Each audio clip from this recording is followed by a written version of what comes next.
The night was wet with the kind of cold drizzle that soaked into bones and blurred streetlights into smeared halos. And in the small town of Fairview, where nothing ever really happened, a dozen police cruisers tore through empty intersections as if chasing the ghost of a killer. Inside one of those cars sat Daniel Reeves, 22 years old, his wrists cuffed behind him, the hard metal biting into his skin every time the cruiser jolted over a pothole. His face was pale, his eyes wide, his chest pulling shallow breaths. That tasted like copper and fear. The officers hadn't explained much. They had stormed into his mother's house just after midnight, banged on the door so hard the windows rattled, and within minutes they had him face down on the floor, knee grinding into his back, while his mother screamed from the kitchen doorway. "What's going on? He didn't do anything." "That's my son," she shouted, but her voice was drowned out by the command to stay back, ma'am, and the sound of the cuffs locking shut. Daniel barely had time to put shoes on. He didn't resist, didn't even raise his voice, because he couldn't process what they were saying. Something about a girl, something about the river, something about his fingerprints. But the only thing echoing in his head now, louder than the sirens and the radio chatter, was the question that made his chest feel like it was collapsing. What are they accusing me of? At the station, fluorescent lights hummed above cracked linoleum. Floors and the air smelled of stale coffee and disinfectant. Officers moved with rehearsed urgency, dropping files on desks, nodding to one another, some side-eyeing Daniel, as though he carried invisible blood on his hands. He was marched down a corridor, his sneakers squeaking with each step, until they pushed him into a small windowless room. A single metal table stood under a hanging light, 2 plastic chairs on one side, one on the other. On the wall, a dull gray camera lens glared at him like an unblinking eye. Daniel sat, the cuffs removed, but his wrists burning raw, and for a moment he stared at the blank wall, trying to gather his thoughts. His heart refused to slow. The silence pressed against him, heavier than the weight of the cuffs had been. He tried to replay the day in his mind, searching for some explanation. He had gone to work at the hardware store, clocked out at 6, stopped by Miller's Diner for a burger and fries, then walked home. That was it. Nothing unusual, nothing dangerous. He hadn't hurt anyone, hadn't spoken to anyone except the waitress who asked if he wanted more coffee. So why had they dragged him out of his house? In the middle of the night? Why did they look at him like he was already guilty? He remembered his mother's face as they took him out, her trembling hands clutching the doorway, her lips moving without sound, as though her prayers had been stolen from her. He tried to focus on that image, her eyes filled with love and fear, but the longer he sat in the interrogation room, the more it melted into the sharp edges of panic. The door opened, and in walked Detective Frank Doyle, a broad-shouldered man in his late 40s, his tie loosened, his eyes heavy from lack of sleep, but sharp with purpose. Behind him came his partner, Detective Marla Hayes, younger, quick-eyed, a notepad already in hand. Doyle set a thick folder on the table with a thud that made Daniel flinch. Without sitting, Doyle studied him, the way a man studies a locked safe, searching for weaknesses. "You know why you're here, Daniel?" Doyle asked, his voice low, almost calm, but carrying the weight of accusation. Daniel shook his head quickly. "No, sir, I don't. Nobody told me anything." His voice cracked, betraying the fear. He tried to hide. Hayes scribbled something on her pad, not looking at him, and Doyle gave a slow nod as if the answer confirmed something. "There's a girl," Doyle said finally, leaning over the table. 17 years old, found by the river an hour ago, dead. The words hit Daniel like a punch to the gut. He blinked, his mind scrambling to keep up, but Doyle wasn't finished. "We got witnesses who saw you near that area tonight. We got prints that might match yours. So I'm going to ask you again. You want to tell us what happened?" Daniel's mouth opened, then closed, no words forming. His thoughts were spinning too fast dead. A girl? The river? Witnesses? He had been home by then, lying on the couch, watching reruns. He hadn't been near the river. He wanted to shout that, to make them see the mistake, but his throat tightened. He could only manage, I wasn't there. I don't know what you're talking about. I didn't do anything." Doyle's eyes narrowed, as if he'd heard the same line 100 times before. Hayes kept writing. The silence stretched again, the kind that eats away at resolve, broken only by the faint buzz of the light overhead. Daniel shifted in his chair, his palms sweaty against the cold table.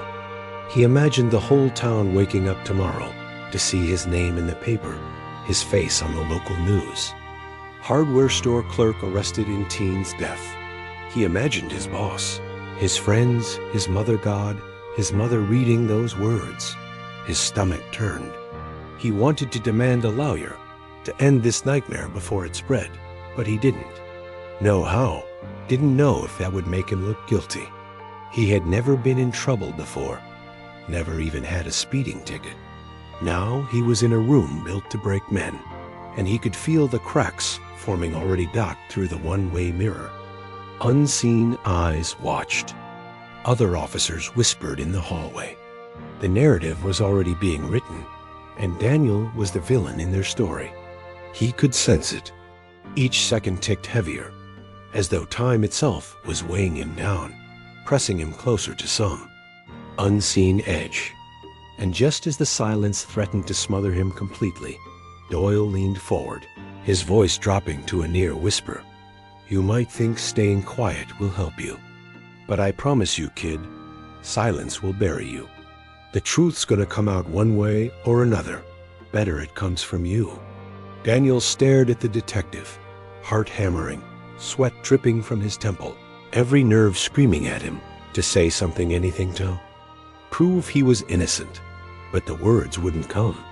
All he could hear was the echo of Doyle's accusation, the image of a girl by the river, the sound of his mother crying as he was taken away. Questions swirled in his mind, louder and louder. Who was she? Why do they think it was me? What happens if they don't believe me? His breath came faster, shallow and uneven, as the camera's red light blinked in the corner, recording every twitch, every hesitation, every flicker of fear on his face. And then, from somewhere deep inside the building, a phone rang. A sharp, shrill ring that pierced the room for just a second. Doyle's eyes flicked to the mirror, then back to Daniel. Hayes closed her notebook. Neither detective moved, not yet. They let the sound fade into silence again, the kind that wasn't empty, but loaded, heavy with consequence. Daniel swallowed hard, his throat dry as sandpaper, and realized he was trapped in the room, in the story, in the suspicion that clung to him like a shadow.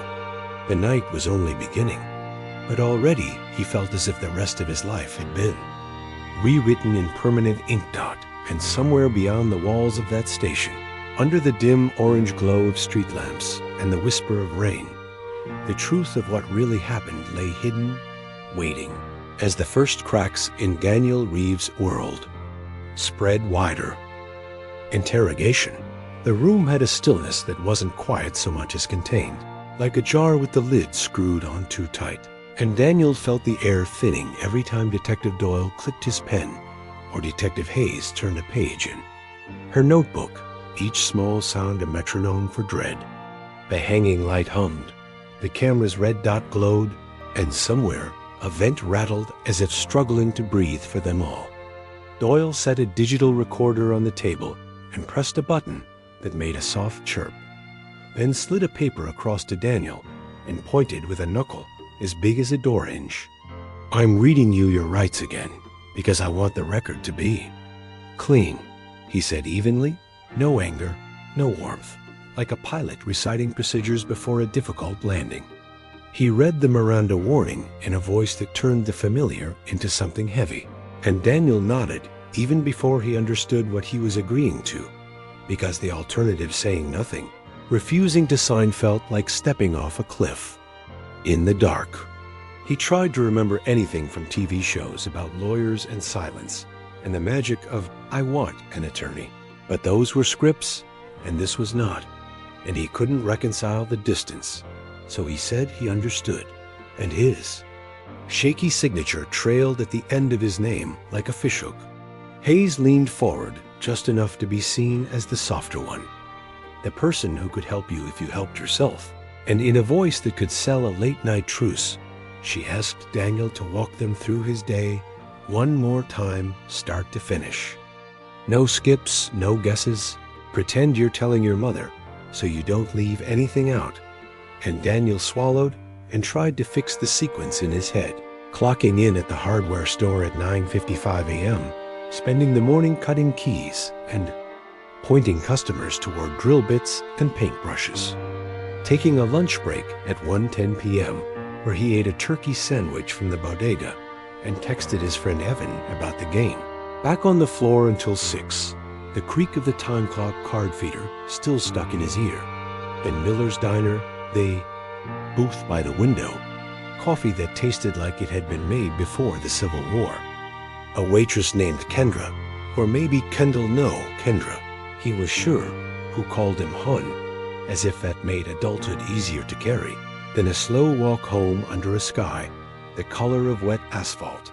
A TV show about people looking for houses they couldn't afford, a shower, sweatpants, the feel of his mother's slippers shuffling on the kitchen linoleum. And that was it, he said. That was all. And he could hear the faint pleading in his own voice, like a note in a bottle sent down a river. Doyle's eyes didn't blink for a long second. Then he tapped the folder and said, "You're leaving out the river," casual as a weather report. And Daniel's mouth fell open, because he had not been near the river. He hadn't even smelled its algae breath in weeks, and he told them that he had gone straight home, that if anyone said different, they were mistaken. And Hayes nodded as if that were a usable piece of data, and asked him what he'd been wearing. And Daniel described the hoodie, the gray one with the frayed cuffs, and the jeans with the paint smear on the knee, and the old sneakers. And Doyle said, "We have a witness who saw a man in a gray hoodie near the pedestrian bridge at 9:30, letting the words float like a lure in murky water." Daniel shook his head and said, "That wasn't me." But the denial sounded smaller than he felt, like the room had clipped its wings. The clock above the door said 1:42 a.m., and the coffee smell seemed to grow thicker, as though the station had been built on a foundation of old pots, never fully cleaned. Hayes held up a plastic evidence bag with a cheap wristwatch inside, the kind you buy at the pharmacy when you've forgotten how to be on time. The strap was cracked, the face scratched. "Does this look familiar?" she asked, and Daniel frowned and said no, and she said it had been found near the water's edge. And that made him think of feet sliding on wet rocks, of breath fogging in cold air, of the river mumbling to itself through the reeds. And he wanted to say a prayer, but didn't know which one fit a night like this. Doyle slid a photo across the table face down and waited the stretch of 3 heartbeats before flipping it over. A girl with dark hair and freckles, eyes closed, a smear of river mud on her cheek, a necklace string cutting into the skin of her neck where the pendant had been torn away. Daniel flinched as if the image had lunged at him. "Her name is Lena." "Hart," Hayes said, softer than before. 17. Fairview High Senior. Captain of the debate team, part-time at the library. She had plans. Daniel felt a terrible, aimless shame rise in him, not because he had done anything to Lena, but because someone had, and he was sitting in the chair meant for the person who had, and the room was forcing the guilt to splash onto him and soak in. He whispered, "I don't know her." And Doyle said, "People say they've seen you at the library." And Daniel shook his head hard enough to make the light swing. "No, I go to the hardware store and home. I don't. And Hayes cut in. Kendra at Miller's Diner remembers you being there, right? What time did you pay? And Daniel said he thought it was around 7, maybe 20 past. And she looked at him the way you look at a tower of Jenga blocks when you know which piece to pull, and said the receipt they pulled shows 7:48 p.m. and the diner is 15 minutes walk from the river trail. And if he left at 7:50, he could have been by the pedestrian bridge by 8:05. And when people get nervous about time, they always underestimate. And didn't he say he watched TV? Which show? What episode? Did he check his phone? And could they see it, please? And Daniel nodded and said it was upstairs at home because he left it charging on the nightstand. And the fact that his alibi might live inside a dead rectangle of glass made him dizzy with helplessness. Doyle stood, paced twice, sat again, the chair scraping concrete like a reprimand. "Here's what I think," he said, folding his hands. "I think you were at the river. I think something got out of hand. Maybe it was an accident. Maybe you panicked. But you can help yourself right now by telling us how it went, because a jury will want to know the difference between a monster and a kid who did something stupid and is sorry." Daniel heard the word jury, and it hollowed him out. He saw 12 strangers looking at him with the same hard gaze the detective had, and his stomach clenched so tight it hurt. He said, "I wasn't there," clinging to the syllables like a raft, and Hayes wrote it down as if facts could be harvested from ink. Hours shifted like a slow tide.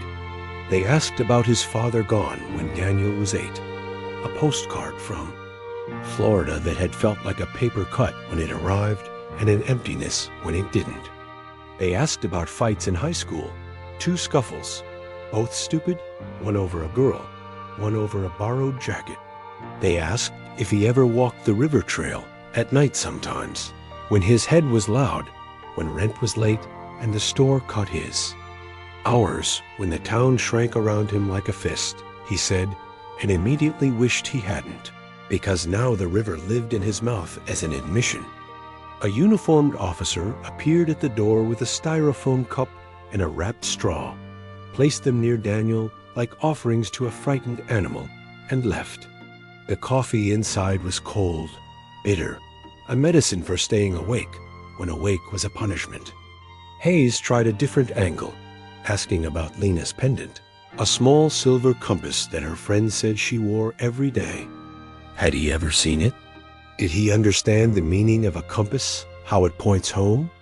And Daniel, who had felt adrift since the cuffs clicked, found himself talking about how he fixed things at the store, how sometimes customers brought in lamps or fans, and he'd tinker with them on his break, how he liked making broken things work again.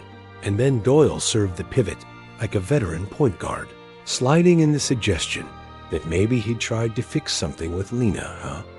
Fight with someone else. A bad night, only it broke worse. And now he could fix at least the story. The recorder blinked. The clock hands crept. Daniel asked, voice small, if he could see his mother, if someone had told her what was happening. And Hayes nodded without promising, said they'd check. And she left the room, and the silence poured in to occupy her chair, and Doyle leaned back, a shadow on the wall, lengthening like the night.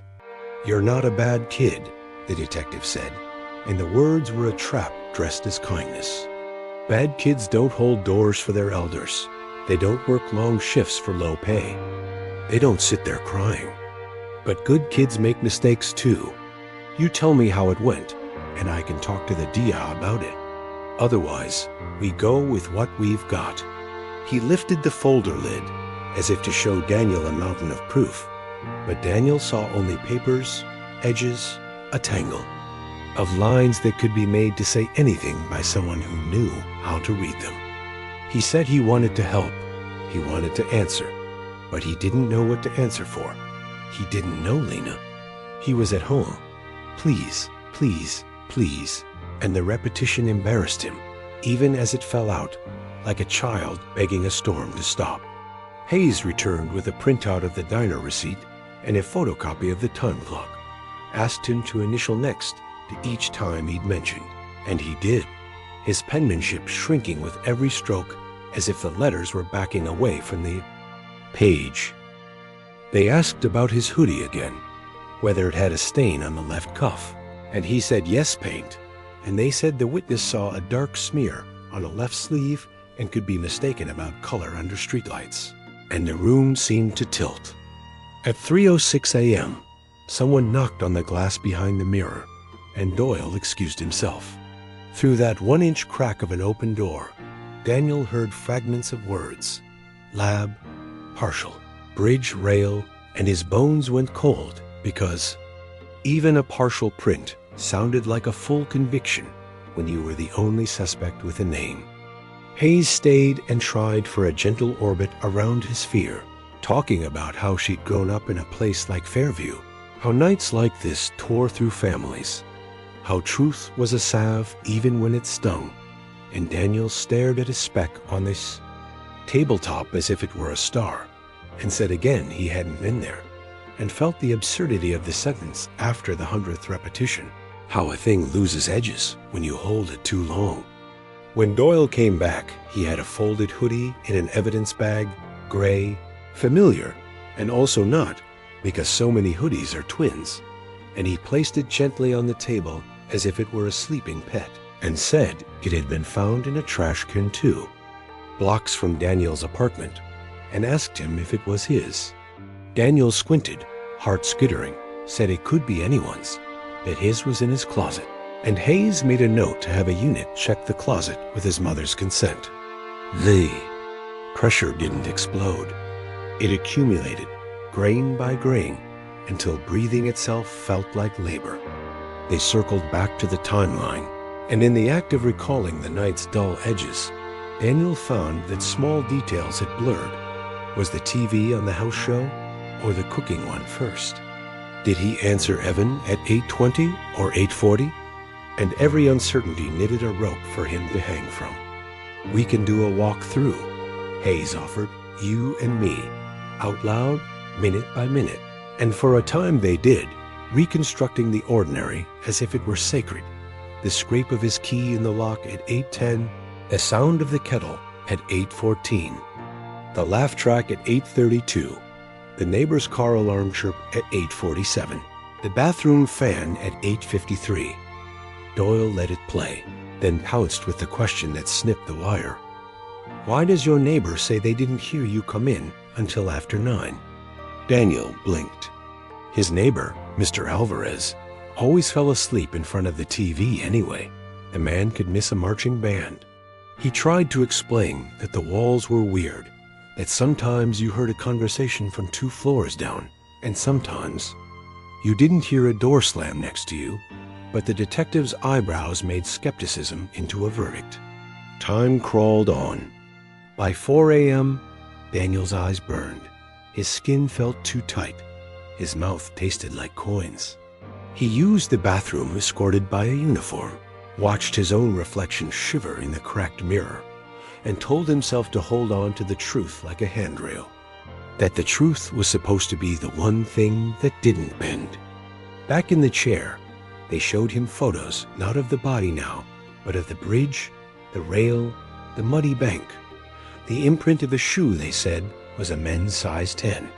He was a 9.5, he said, and Hayes nodded and said shoes stretch, and Doyle said mud distorts, and the camera watched with its red eye.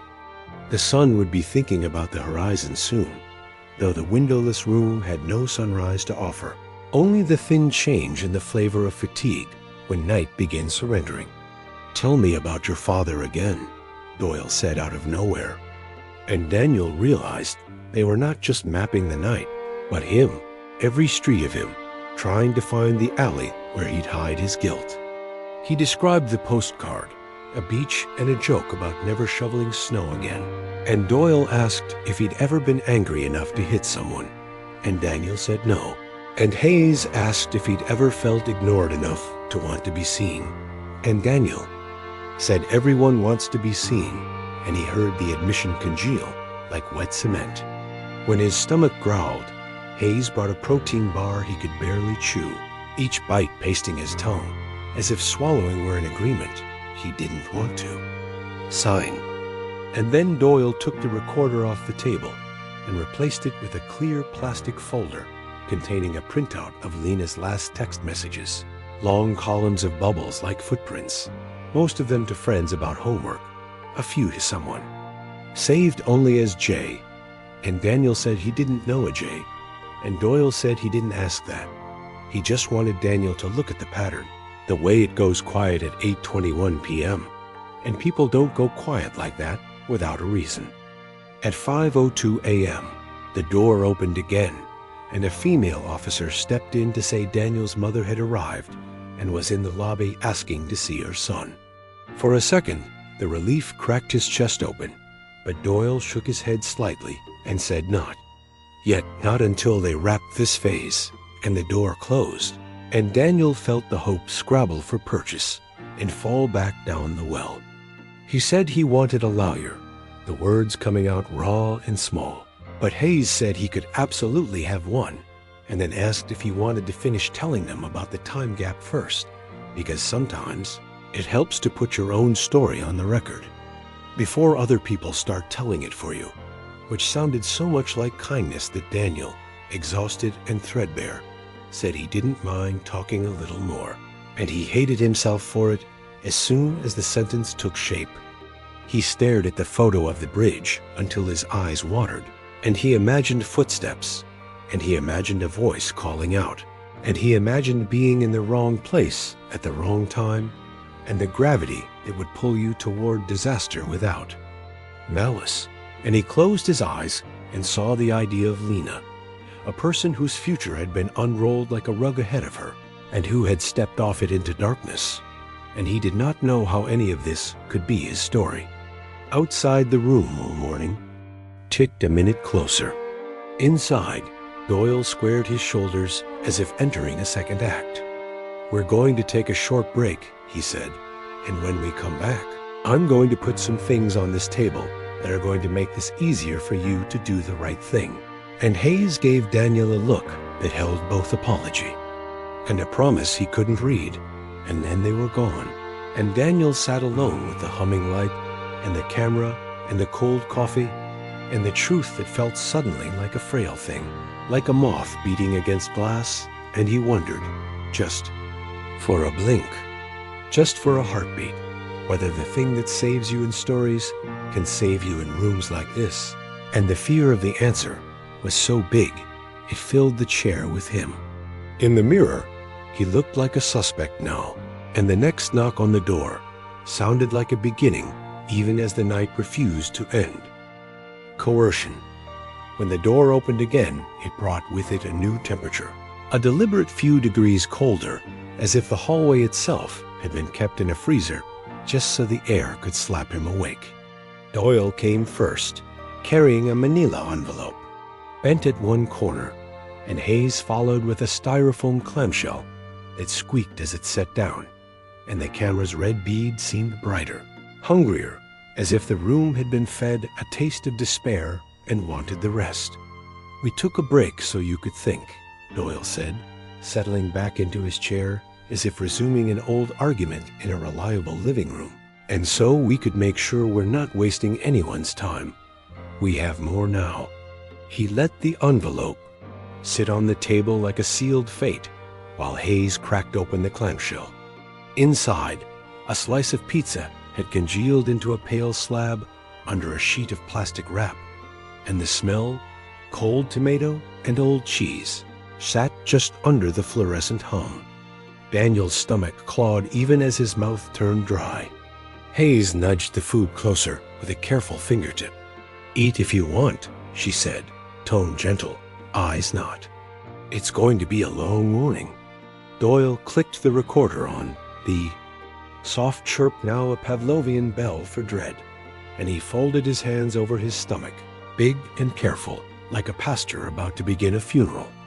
"Here's where we're at," he said. "The lab rushed a couple of things for us. We've got a partial from the bridge rail. We've got fibers on a chain." He tapped the envelope, and looked at Daniel to measure the flinch. Chain? Daniel asked, voice frayed, but trying to be steady. The pendant, Hayes said. Lena's little compass. Chain snapped. Fibers tangle. It happens. And you told us your hoodie cuffs were frayed. That gray, right? Daniel's eyes caught the edge of the plastic-wrapped hoodie bag Doyle had left like a pet earlier. Now it was gone, as if whisked away to a lab that only ever returned with bad news. I didn't touch her, he said, 4 words that had been sanded smooth by repetition. I wasn't there. Doyle nodded as if in sympathy. The thing people get wrong about, I wasn't there, he said, is they think it's a magic spell. But places remember. Surfaces remember.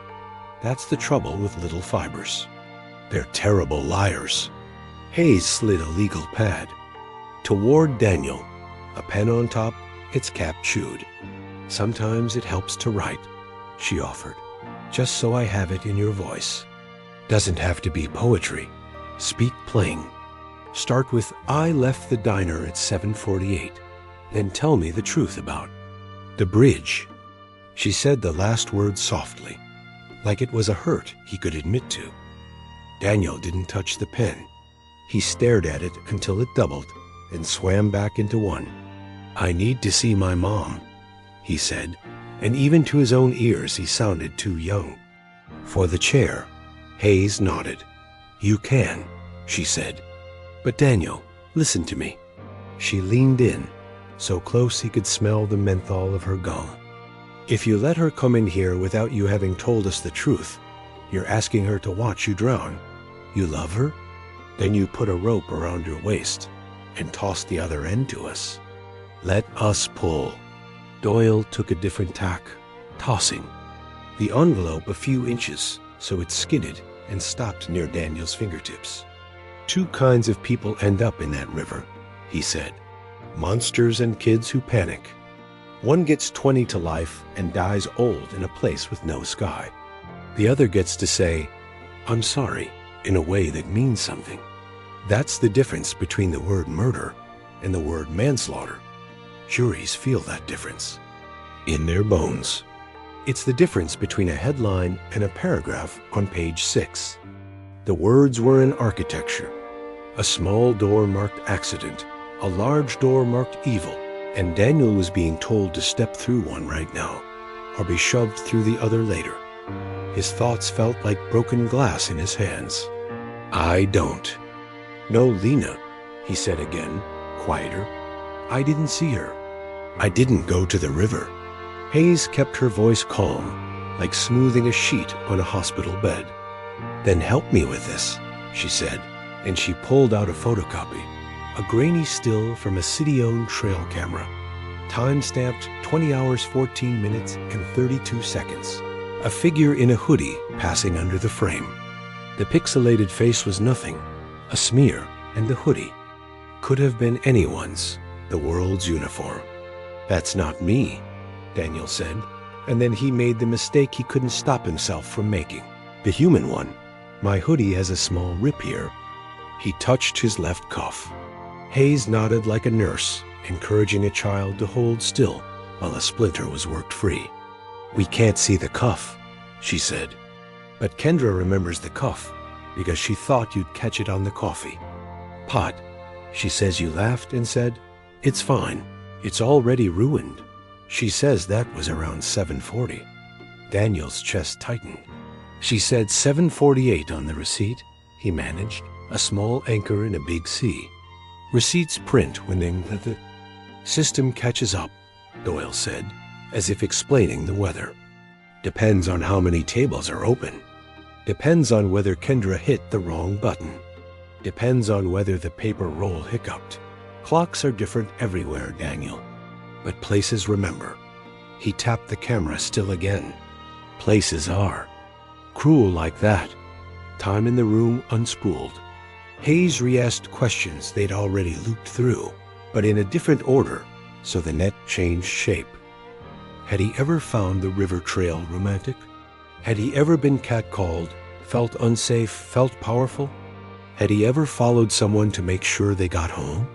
The last one caught him because he had once, a year ago, after a closing shift when the parking lot felt like a hollow, he'd walked on the other side of the street until the woman reached her porch, because he'd wanted to guard something he wasn't sure how to touch. He said that. Hayes nodded like a point tallied. "You want to be good," she said. "I see that. But sometimes good people don't know the line until they trip over it." Doyle took his turn with the map of Daniel's life. Teachers. Names, whether anyone had ever called him creepy, whether he had ever been dumped and felt cheated, whether he'd ever thought about how easy it would be to push someone off a low bridge. "No," Daniel said to that one, too sharp, the first spark of anger breaking through the fog. Doyle watched the spark and covered it gently with his palm. "I don't think you're a villain," he said. "I think you're tired. I think you're scared. I think something happened by the water you didn't plan." He opened the envelope and let a few sheets spill. A blown-up photo of a muddy shoe print, a lab request form with boxes checked, a typed report header with words Daniel's eyes caught and tripped on swab. Presumptive, negative, inconclusive. Further testing pending, none of it answers. All of it the weight of official font. And then Doyle laid down another photo, not of the body, not the bridge, but of a chain pulled straight. A few tiny fibers snagged in a twisted link, the compass pendant missing from the end. "This," Doyle said, "is where you tell me whether she grabbed you or you grabbed her." The room seemed to tilt and settle and tilt again, like a boat anchored on the wrong side of a current. "I didn't touch her," Daniel said, but the sentence had become so familiar that even he could hear how the corners had dulled. Hayes let the silence breathe, then shifted her chair so her knee barely brushed the table, as if eliminating even the tiniest of distances. "Daniel," she said, "your mom is here. She's crying. You're a son. That matters to me. It matters to any jury. But I can't let her in until I know she won't see you make this worse. If this was an accident, if Lena fell and you tried to help and something snapped, if panic made you run, you have to tell me that. Because if you don't, Frank has to go find a Dio who wakes up hungry." There was a knock, soft as a reminder, and then a uniformed sergeant opened the door just enough to hold a clear plastic bag into the gap. Doyle took it and set it on the table without theatrics. Inside was Daniel's phone, dead-eyed black glass. "Mom brought it," Doyle said. "Found it on the nightstand. We'll pull it. If it tells the same story as you, great. If it doesn't..." He let the sentence stand like a cliff at the edge of the room.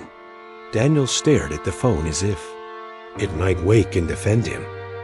He realized he didn't even know if it had backed up his steps, if the location services he never thought about had created a trail of breadcrumbs from the diner to his door, if there were gaps, dead zones he didn't know how they'd get.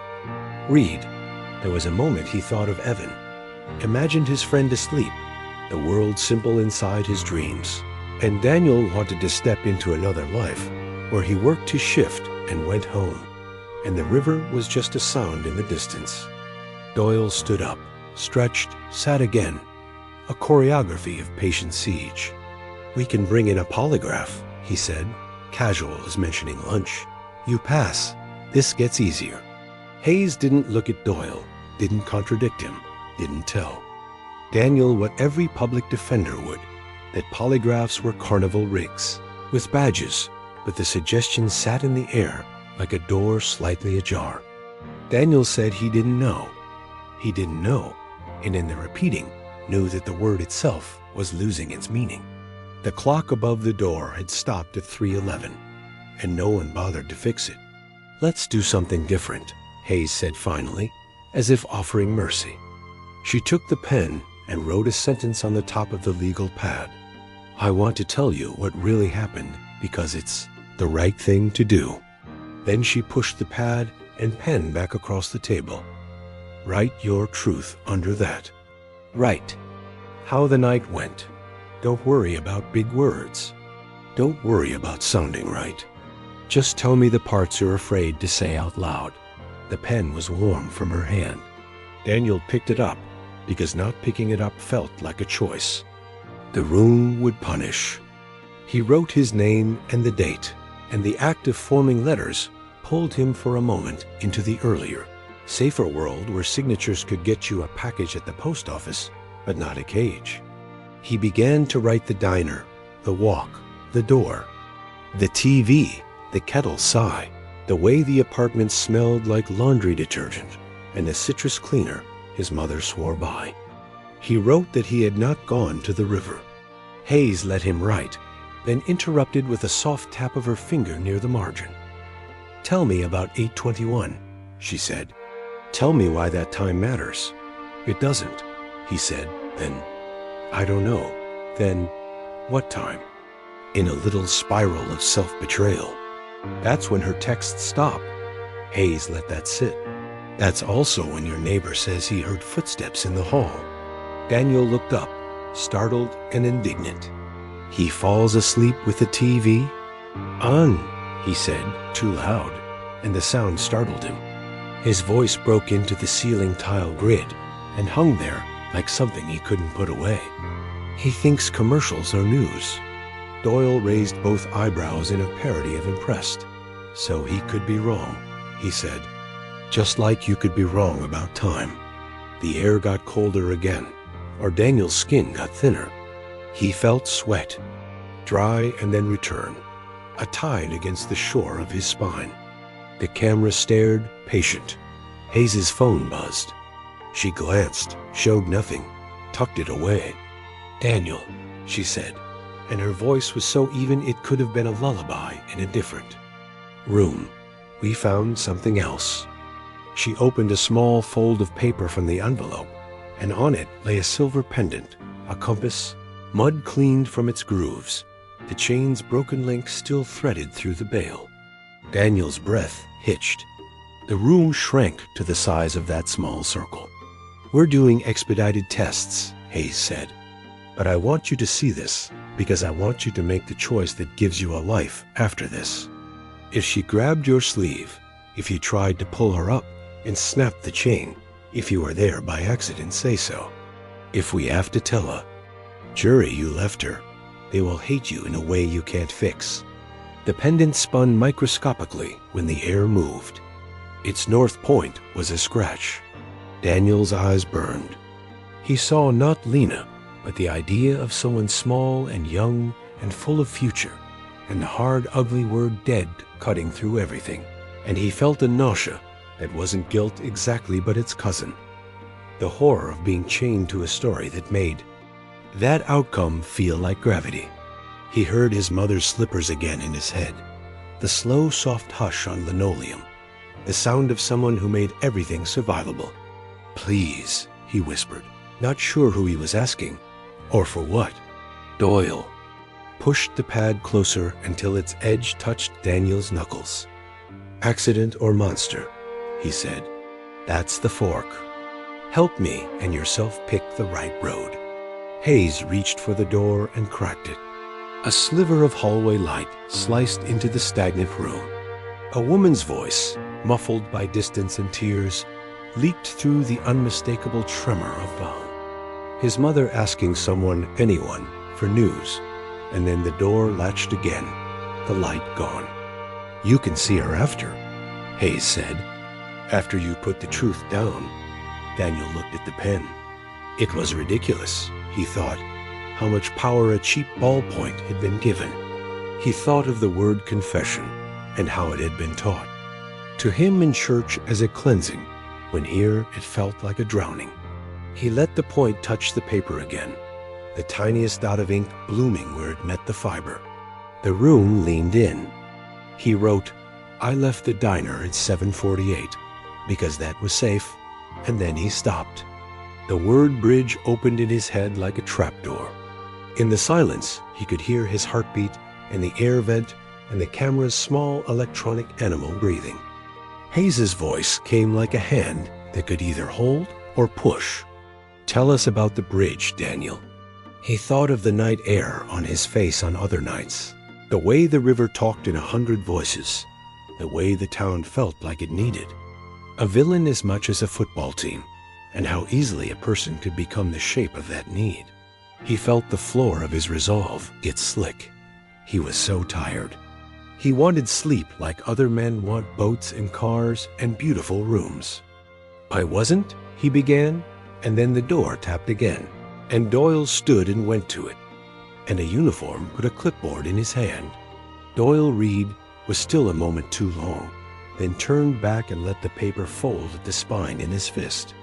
"They pulled a message from your cloud," he said, the words shaped for effect.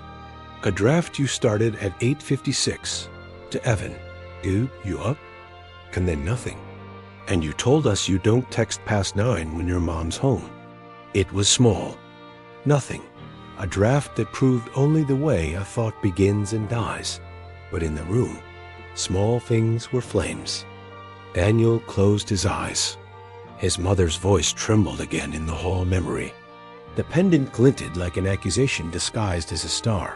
The pen waited like a verdict dressed as a tool. He thought of asking for a lawyer again, pushing the word into the air like a life preserver. But the fear that it would be read as the mark of the monster was bigger than his faith that it would save him. He opened his eyes and looked at Hayes, who held the terrible patient sadness people in authority cultivate like a garden, and at Doyle, who could make kindness sound like a sentence, and a sentence sound like kindness, and at the pad where his A. Writing already admitted to times and places that could be made to fit a shape if the reader wanted. He understood then, with a clarity that emptied him, that the choice was not between truth and lie in their eyes. It was between narratives with different kinds of cages. He lifted the pen. He began to write the next line, the room so intent that even the hum seemed to hush to hear it, and somewhere inside him something fragile creaked. A bridge under 2. Much weight, and as the tip scratched across the paper toward the word bridge, the door clicked one more time, and the morning finally put its first gray finger under the horizon. Unseen by anyone in the windowless room, felt only in the shift of fatigue toward something sharper, and the sentence waited at the edge of the cliff for either a fall or a hand to pull it back, hovering, trembling, about to become a confession that would not fit the facts, but would for a time fit the hunger of the room. The pen felt heavier than any tool Daniel Reeves had ever picked up in his life, heavier than the sledgehammer at the hardware store, heavier than the rusted wrench he once struggled with in his uncle's garage, heavier than the boxes of nails and lumber he carried every shift. It was absurd. He thought that something made of cheap plastic could weigh more than the body that slumped in the chair. But that was the truth of it in that moment. The pen was gravity, and the room had conspired to make him the planet it crushed against. Doyle and Hayes did not need to push any more. They simply sat and watched, eyes steady, their silence, a sculptor's chisel carving his hesitation into something useful for them. He stared at the pad, the line he had already written about leaving the diner at 7:48, and every part of his body screamed against adding more. Yet the longer he stared at the blank space that followed, the more it seemed to whisper to him, a white expanse begging to be filled, promising that if he just gave them something anything the weight might lift, he could go home. He could see his mother. He could crawl into his own bed. His hand trembled as he wrote the word bridge. He didn't even remember forming the letters, just the look in Doyle's eyes when the pen scraped them out, like a hunter spotting tracks in fresh snow. Hayes leaned forward slightly, breath steady, not saying a word. Daniel's head filled with static. He thought of what his lawyer might say if he had one sitting here. Stop writing. Don't say another word. Ask for representation. But the word lawyer had been twisted in his head into a signal of guilt, a mark of someone with something to hide, because that was how Doyle had framed it hours ago. Why would you need a lawyer if you're innocent? And now it was too late to untangle. Bad logic. So he wrote, I walked near the bridge, he scrawled, each letter an act of betrayal against himself. He wanted to rip the page, to swallow it, to pretend it had never existed. But Hayes gave him the tiniest nod, the kind you give a child, learning to ride a bike without training wheels, and the absurdity of that nearly made him laugh. He had not been at the bridge. He knew that. But now the words said otherwise. Doyle slid the pad back an inch closer to Daniel, gently, like coaxing more from a frightened animal. "Good," he said softly. "That's a start. Now tell us. What happened when you saw Lena?" Daniel froze. I didn't," he started, but Doyle cut him off with a raised hand. "I know it's hard. Nobody wants to say it out loud. But you've carried it this far. You can carry it a little further. You saw her. Things got heated. Maybe you argued. Maybe she startled you. That chain didn't snap by itself. The photo of the compass pendant stared back at him from the table, its silver glint dulled by mud, its chain broken like the night itself. Daniel's stomach turned. He wanted to insist again that he had never even met Lena Hart, but the detectives had built a fortress of suggestion around him. Each brick a receipt, a grainy trail camera still, a witness's shaky memory, a fiber analysis that wasn't yet even conclusive, was stacked so high that denying them felt like shouting at a wall. And he was too tired to shout out, so he whispered. Instead, "I saw her." The words weren't true. They were an echo of the pressure, a mirror of what they wanted to hear. But as soon as they were spoken, Doyle leaned back in his chair, as if a puzzle piece had finally clicked into place. Hayes's pen moved fast across her notebook, transcribing his downfall.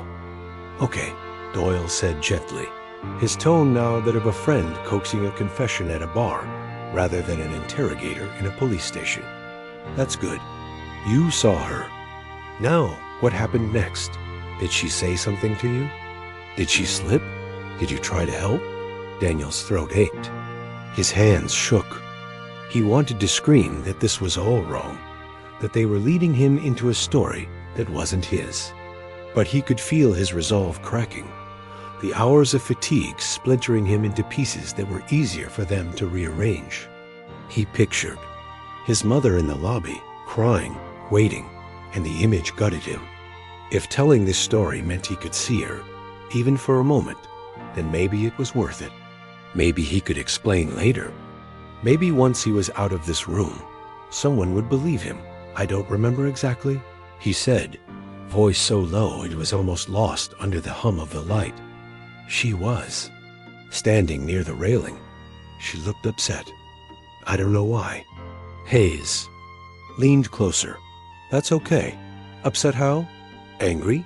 Crying?" Daniel closed his eyes.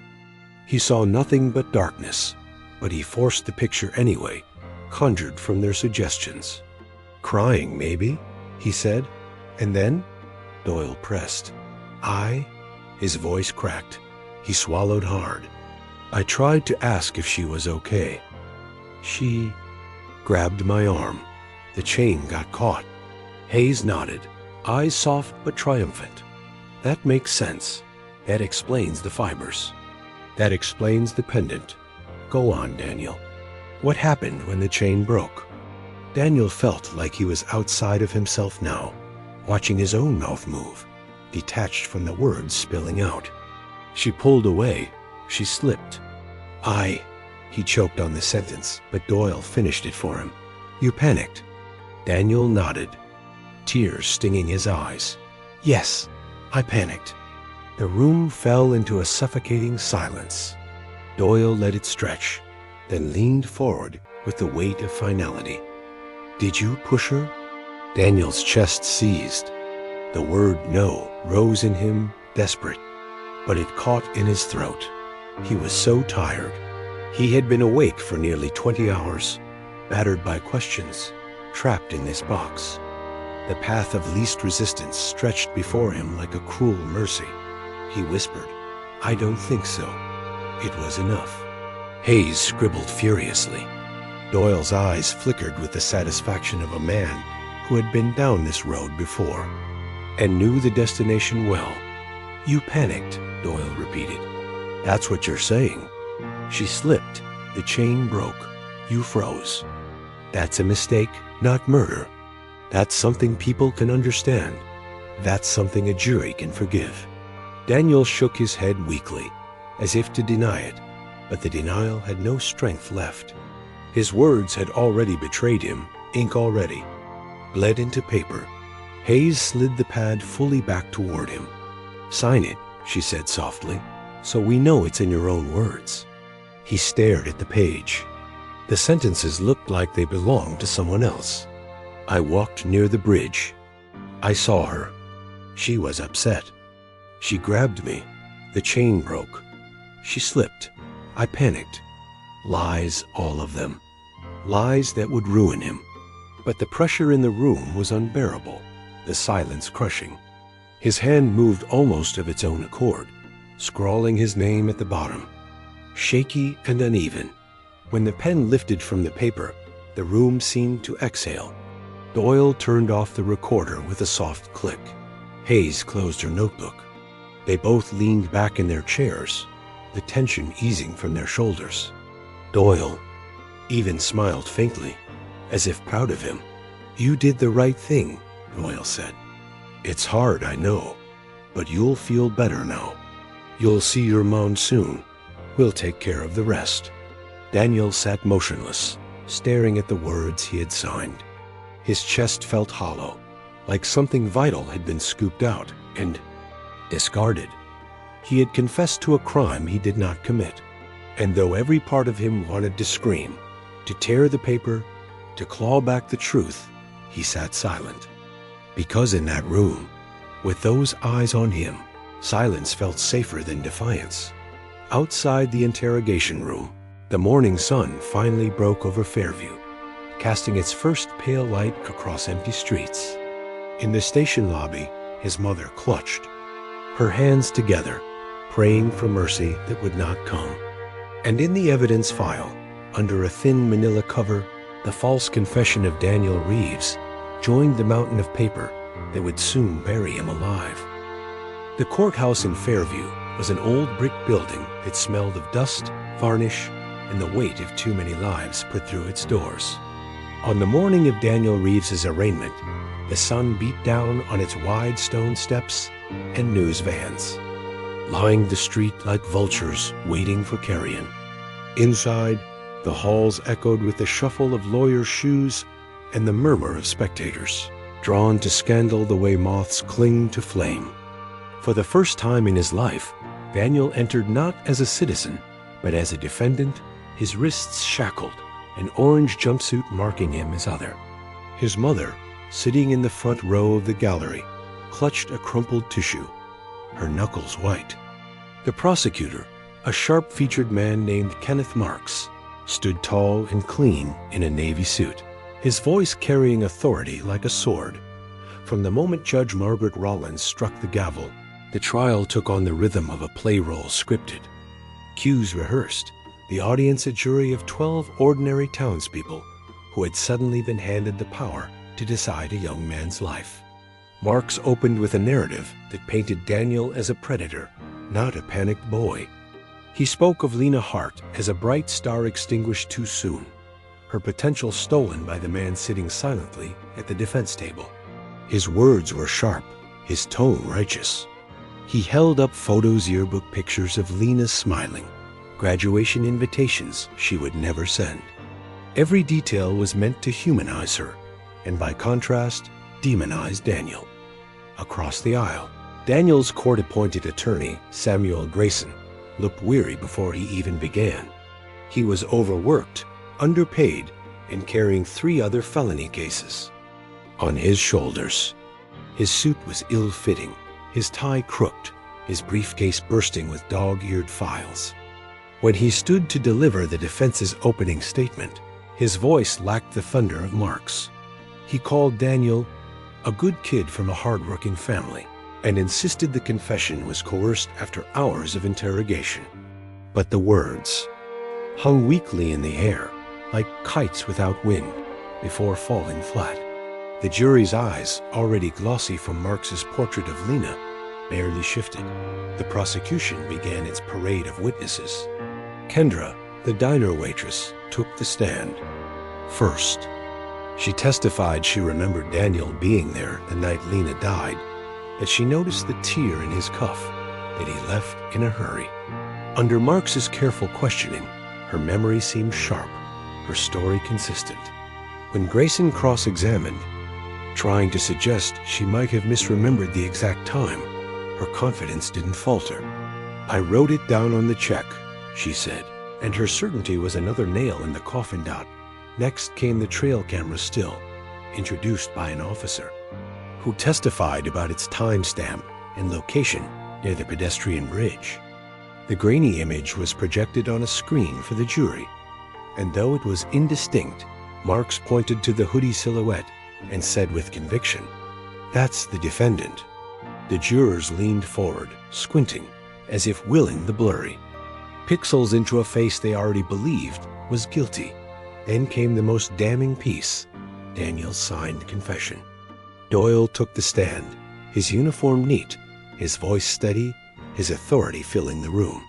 He described the interrogation in calm, methodical detail, emphasizing that Daniel had been read his rights, that he was not threatened or harmed, that he chose to speak. He read from the confession, each word a hammer blow. "I walked near the bridge. I saw her. She was upset. She grabbed me. The chain broke. She slipped. I panicked." As Doyle's voice echoed in the chamber, Daniel felt the walls closing in, the jury's eyes burning into him. He wanted to stand, to scream that it wasn't true, that he had been tricked, but Grayson gripped his arm and shook his head, warning him to stay silent. When Grayson cross-examined Doyle, he asked about the length of the interrogation, the fatigue, the suggestion of details. "Detective, isn't it true that you told my client this was just an accident? That he'd be forgiven if he admitted to panic?" Doyle's expression never cracked. "I gave him an opportunity to explain himself," he replied. "He chose to confess. No one forced him." The words landed heavy. The jury nodded slightly. Grayson's attempt to paint coercion looked like desperation. The prosecution introduced the compass pendant next. A crime lab technician testified that fibers found on the chain matched the fibers of Daniel's hoodie. "It's not conclusive," she admitted under Grayson's questioning, "but it's consistent." Those words, "consistent with," were enough for Marx to spin into certainty during his redirect. Consistent became definitive in the jurors' minds. By the time the state rested, the weight of the evidence, though circumstantial, looked mountainous. The defense called only 2 witnesses. Daniel's mother, who testified tearfully that her son came home after the diner and never left, and Daniel himself. His mother's testimony was heartfelt but shaky, easily undermined by Marx, who implied her love blinded her. "Of course you want to believe your son," Marx said, his tone respectful but sharp. "But how can you be sure he didn't slip out?" She broke down under the question, unable to answer firmly, and the jury saw uncertainty. Then Daniel took the stand. Grayson had warned him it was risky, but Daniel insisted he needed them to hear him. His voice shook as he described his night. His dinner at the diner, the walk home, the television shows, the phone left charging. He told them he had never met Lena, that he had been pressured in the interrogation room, that the confession was false. For a moment, he saw something flicker in a juror's eyes, a spark of doubt, maybe compassion. But Marx's cross-examination crushed it. "You expect this jury to believe," Marx said, pacing, voice dripping with disbelief, "that experienced detectives lied? That you signed your name to a confession you didn't mean? That the pendant fibers, the witness, the camera, all of it is coincidence?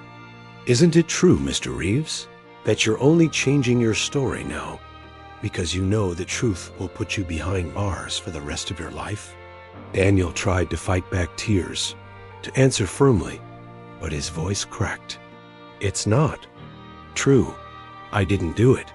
His words, though honest, sounded weak compared to Marks's booming certainty. The jurors' faces hardened again. Closing arguments sealed the battle. Marks thundered about justice for Lena, about community safety, about not letting a predator walk free. He painted Daniel as someone who blended into small-town life until one night he couldn't control himself. He ended with Lena's senior portrait on the projector, her smile haunting the courtroom. Grayson, in contrast, stumbled through his closing, pleading for reasonable doubt, for the possibility of error, for compassion. But his words lacked the fire needed to pierce the jury's armor of certainty. After hours of deliberation, the jury filed back in. The foreman stood, hands trembling only slightly, and delivered the verdict. "We, the jury, find the defendant, Daniel Reeves, guilty of second-degree murder." The words echoed like a gunshot in Daniel's ears. His mother wailed in the gallery, collapsing into the arms of a family friend. Daniel felt his knees weaken, his vision blur. The judge thanked the jury, set sentencing for the following month, and struck her gavel. It was done as deputies led Daniel away in shackles.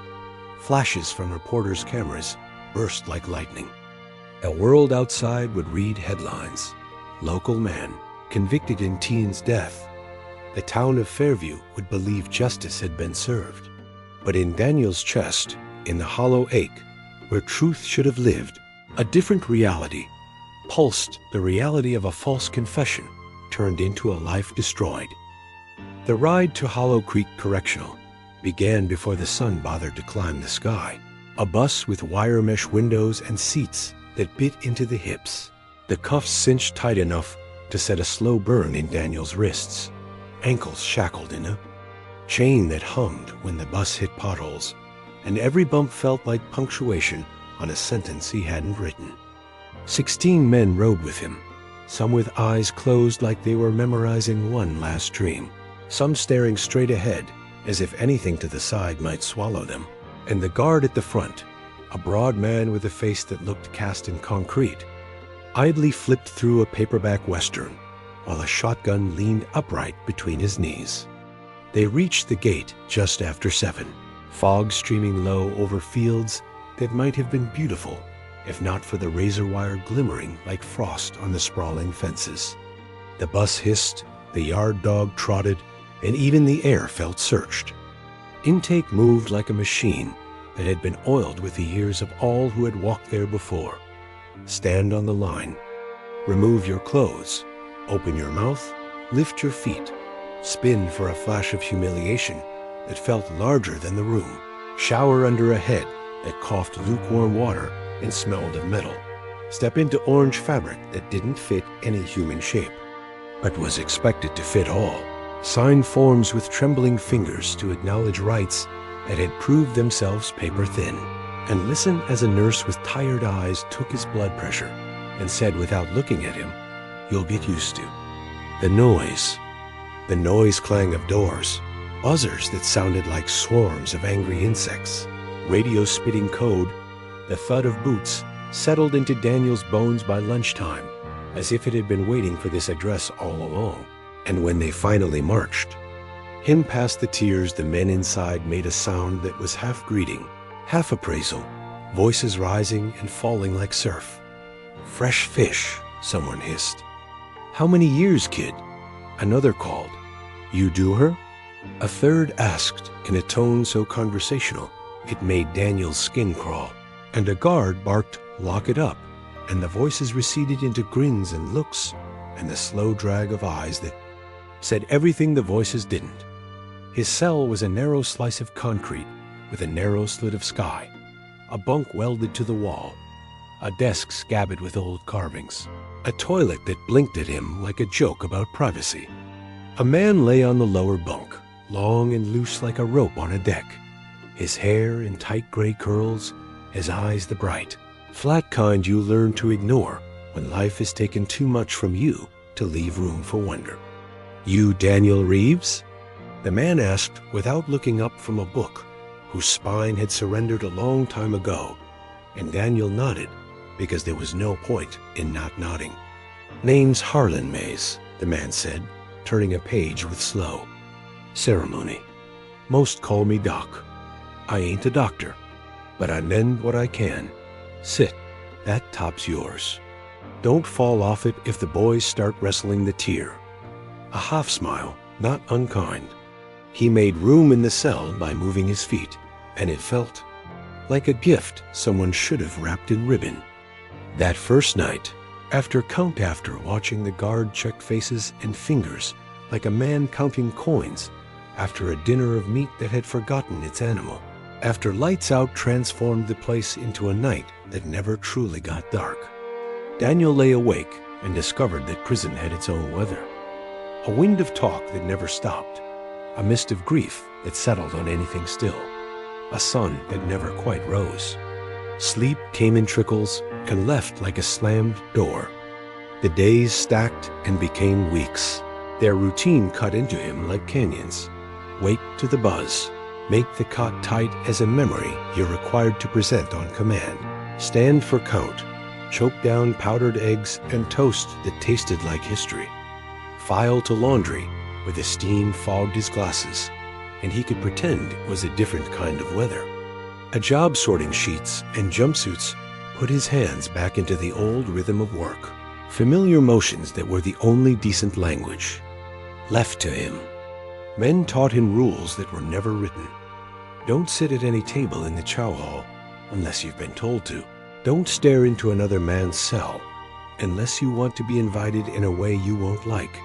Don't accept more commissary than your name can carry. Keep your mouth shut when the COs argue, because none of it is poetry, and it can become your problem if you think it is.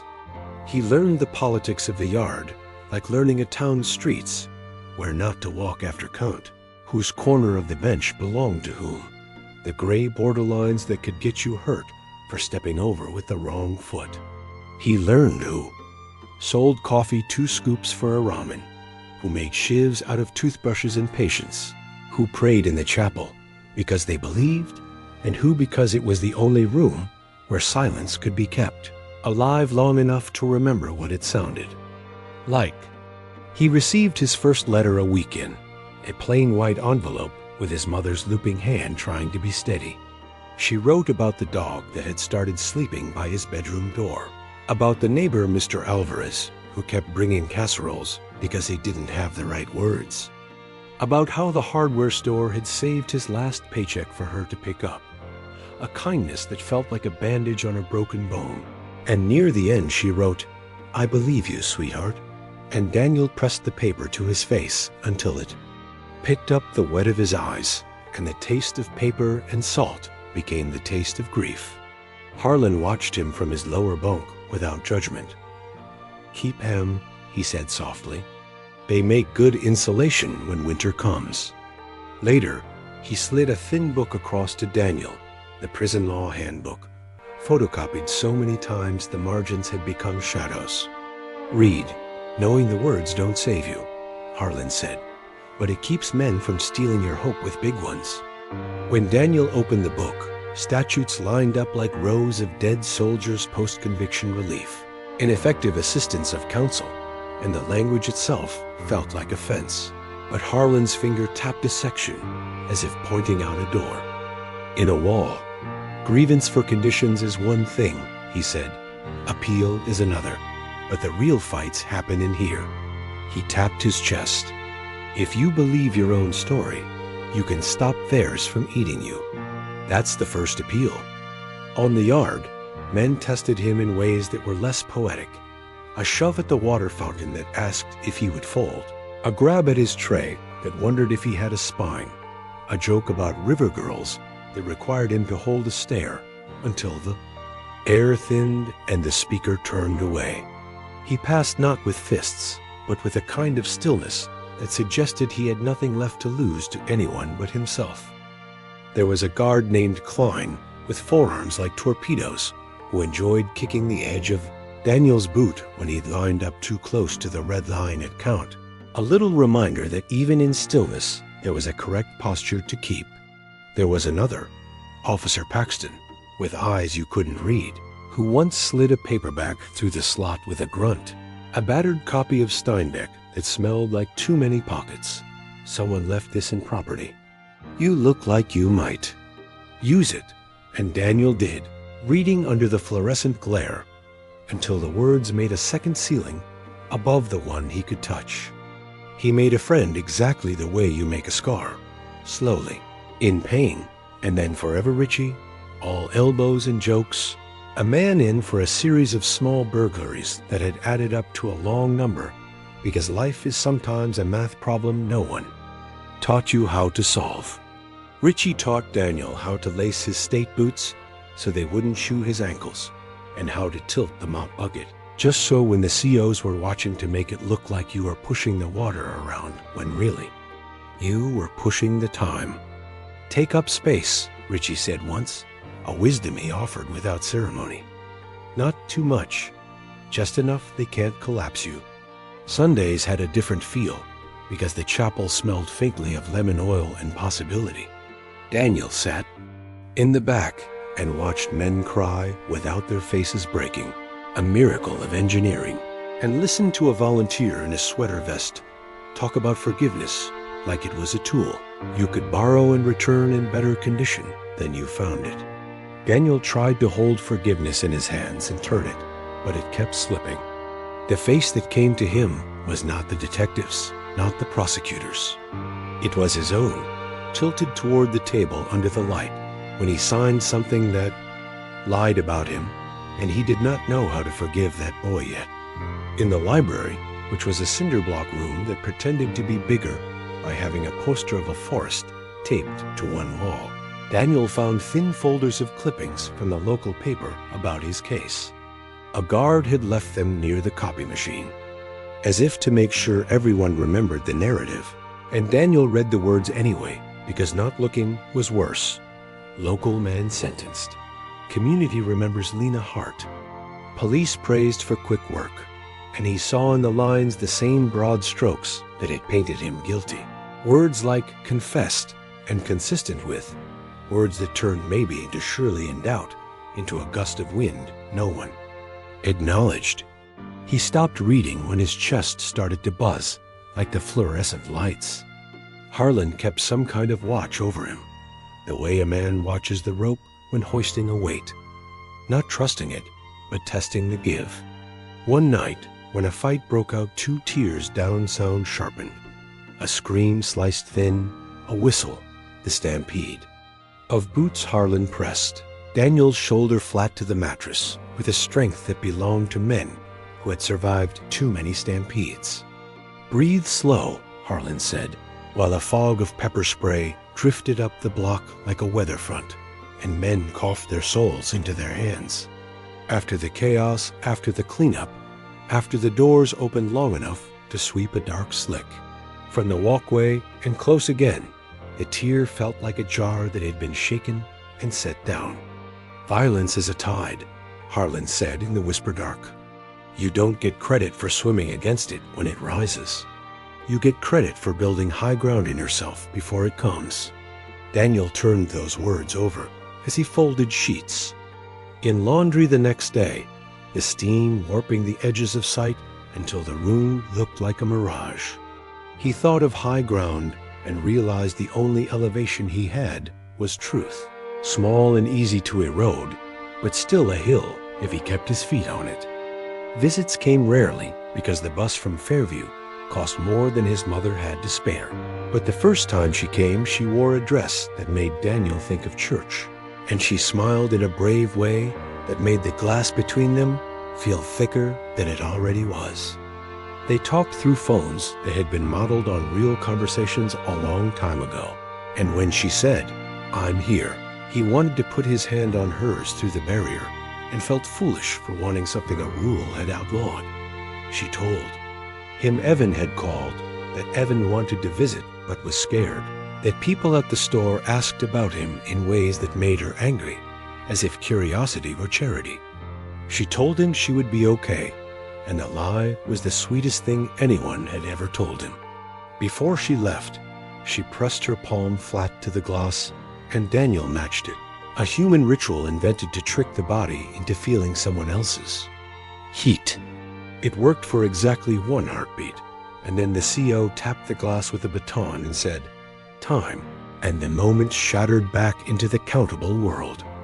Nights were the worst, because nights remembered everything and offered no chores to push it away. Daniel lay awake and reviewed Lena's face as it had been displayed by the prosecutor. The freckles, the compass that pointed to a north someone, had snapped, and he imagined the true night of her death, like the puzzle the town refused to solve again, because they had already fit a man into the empty space. He whispered, "I didn't do this," not because the walls needed telling, but because he did. Because if you stop hearing your own truth, it moves out and leaves you with a tenant who keeps worse hours. When the appeal paperwork finally took its first breath, it did so because Harlan had led him to a woman in the law library named Miss Collins Gray Braid, blue pen, eyes like a schoolteacher's ruler, who listened to Daniel's story without blinking and said, "We can argue involuntary. Confession, ineffective assistance. We can ask for the trail cam metadata. We can request the lab bench notes. The words were needles and thread, but not a cure. I can't promise anything," she added, "because hope is expensive inside and needs receipts."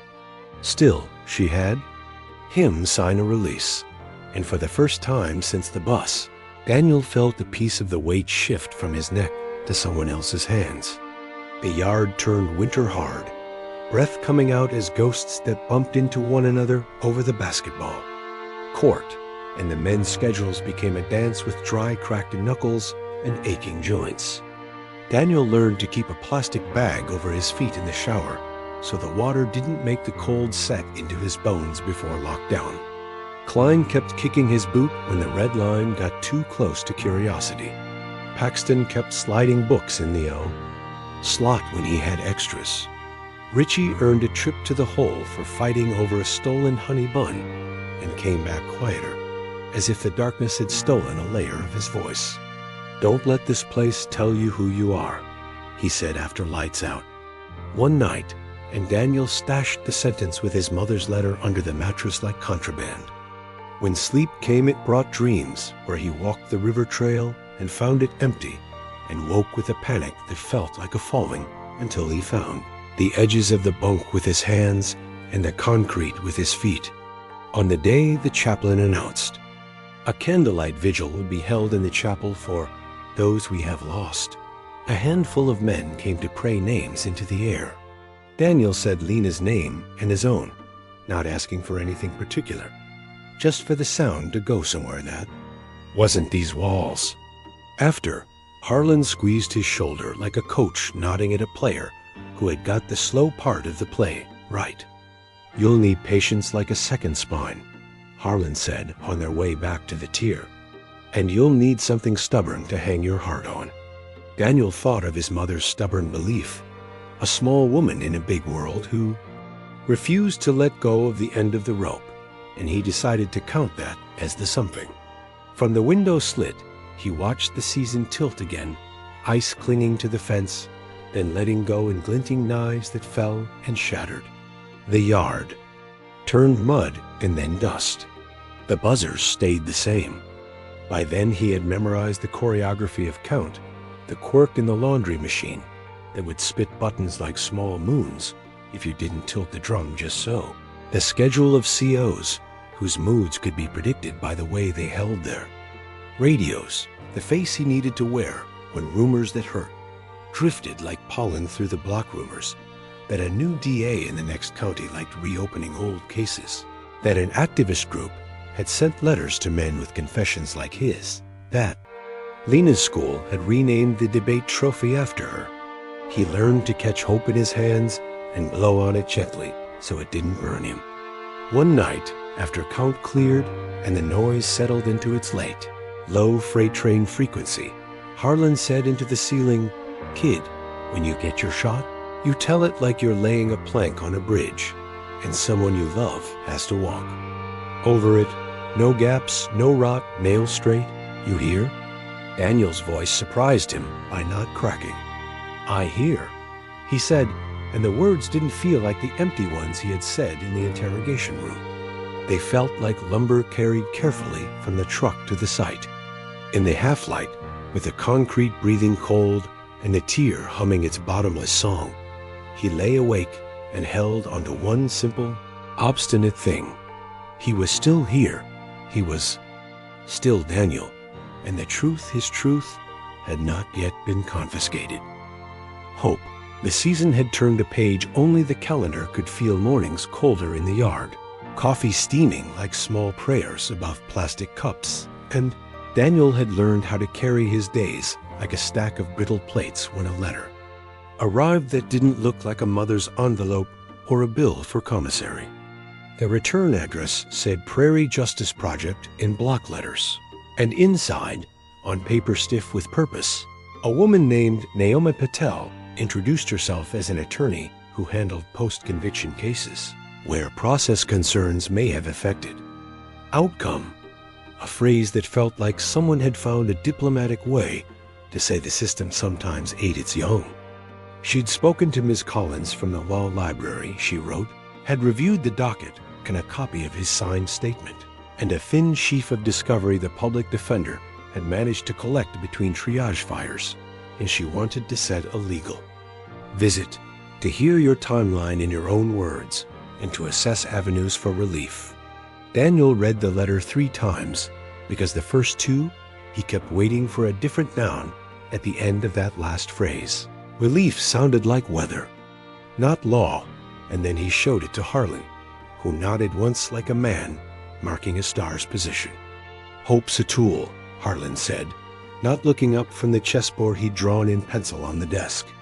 "Use it, don't eat it." When Naomi came, she carried a folder thick with tabs and the kind of attentiveness that made the visiting room feel briefly like a conference room, and not a place built to remind you what you couldn't touch. Her hair was pinned back, as if to keep it from getting tangled in the facts. Her eyes were quick, and she spoke to Daniel like a witness who mattered. With her was an investigator named Luis Ortega, a man whose notepad seemed to drink the room the way dry wood drinks stain. Naomi asked Daniel to walk through the night again, not like Hayes had hunting for a scene, but like a carpenter checking level on a long run of trim, steady and exact, stopping when the bubble drifted. She didn't flinch when he said the word confession. "A statement," she corrected gently, and then, "Tell me every promise they made without calling it a promise." He told her about accident, not monster, about seeing his mother after, about the pen that weighed more than iron. Louise asked what the room smelled like, whether the light hummed, whether the recorder beeped when turned on, questions so specific they made the scene reassemble in painful high definition, and Daniel felt the old panic's shadow pass through him and keep going, like a cloud that had learned to spare him by inches now. Naomi slid a copy of the confession across the table, and he had to force his eyes not to skid off his own words. She'd circled a cluster of phrases, tiny notes in the margin, leading, minimization, contamination risk, and a single underlined line. She grabbed me, with "not volunteered" written beside it. "We start here," she said. "Then we pry. Any pry point becomes a lever. Any lever becomes a door." She told him she'd filed a notice of appearance, that she would be requesting the raw audio from the interrogation, not just the summary, plus the full log of dispatch calls, and the maintenance records for every recording device used that night, including a list of what was not working. "They'll call it fishing if we ask for too much," she said. "So we ask for exactly what tells the truth." Daniel said a careful thank you, because gratitude had learned humility inside these walls. Hope moved in his chest like a bird. That had been in a box too long, and wasn't sure whether the hands opening it meant sky. That night, he lay under the hum of the overhead and repeated Naomi's words lever, door until they lost their courthouse clothes and became the hardware. Store things he knew how to use. The next spark came from a place So ordinary, it felt like an insult that they hadn't found it before. Television. Evan had written him blue ink, bad jokes, a sketch of their high school mascot with a speech bubble that said, "Free my dude," to say he'd been helping Daniel's mom go through paperwork at the apartment and discovered that the smart TV logged view history to a cloud account the cable company had insisted on, which meant, in theory, there were timestamps somewhere that could say when the house show had been on, when it paused, when it resumed. I called the helpline, Evan wrote, and got 3 different answers from 3 different planets. But the last one said, if your mom can get a subpoena, or whatever, they'll give us the logs. The guy sounded like he ate a cactus for lunch, but it's something. Naomi took that thread and tied it to another, a public records request to the town for the trail cam's maintenance records. Miss Collins had warned that small departments treat FOIA like a scavenger hunt where the prize is no. But Naomi filed anyway, precise as a scalpel. Last sync date, firmware version, time drift reports, vendor invoices, any emails referencing camera, bridge, or time. On the phone, she told Daniel about a case in another county where a traffic camera's clock had been 22 minutes slow for months, and how the discovery of that drift had snapped the spine of a narrative the state thought unbreakable. Machines remember badly when nobody reminds them to remember, she said. We'll see how Fairview remembers. Daniel said he remembered the night by Smells Coffee and Rain, and by the way his mother's slippers had sounded. And Naomi said, jurors remember stories, so we have to give them a better one. The week after, Daniel's mother came on a Wednesday because the bus ticket was cheaper midweek. She wore the same brave smile, but behind it lived a fire he hadn't seen since before the trial. She's good, Daniel, his mother said of Naomi, pressing the phone hard against the glass, as if the wire could carry conviction. She uses words like a surgeon. And that man with her, the one who doesn't smile, he hears like a priest. They took pictures of the bridge, and they asked Kendra at the diner about the clock for so long she had to sit down. She laughed then, a small surprised sound that lit the room for a flash. And a lady from the paper called me. Sighed she wants to tell your story. Daniel felt a bolt of panic at the idea of headlines again, at the memory of cameras like gnats. In the courthouse hall, but his mother squeezed her eyes shut and shook her head. Not that paper, she said. The student paper at the community college. Girl named Maya writes about records and stuff. She said sometimes you can't fight the big story until the little story makes it safe to look. The call ended too soon because all calls end too soon, but Daniel carried the girl named Maya back to the tier like a penny found on the sidewalk. You couldn't buy anything with it, but it felt like luck anyway. Prison tried to punish. Hope with logistics unit locked down the day, Naomi planned to bring an affidavit template. The law library closed because the copier acted like it had swallowed a screw. Klein's boot knocking Daniel's toes back of the red line like it was. Training a dog, but even the setbacks looked like proof that something was moving. In the laundry, Richie whistled the same bar of some old song until Doc told him to pick a second bar or lose a lung, and then slipped Daniel a folded scrap where he'd written the address of a podcast he swore made cops sweat when it came to corrupted cases. Don't trust podcasts, Harlan said later without looking up, but don't ignore what they shake loose. Luis came back alone one afternoon, his notepad fat with tabs, and asked Daniel a question so small it stung. Where was the apartment router? And when Daniel said on the floor by the TV, because the shelf had broken, Luis nodded like that gravity mattered. Sometimes the last pings tell us where a phone wasn't, he said, and Daniel thought about how absence could be a kind of evidence too. That night, he dreamed of the bridge again, but this time it wasn't empty.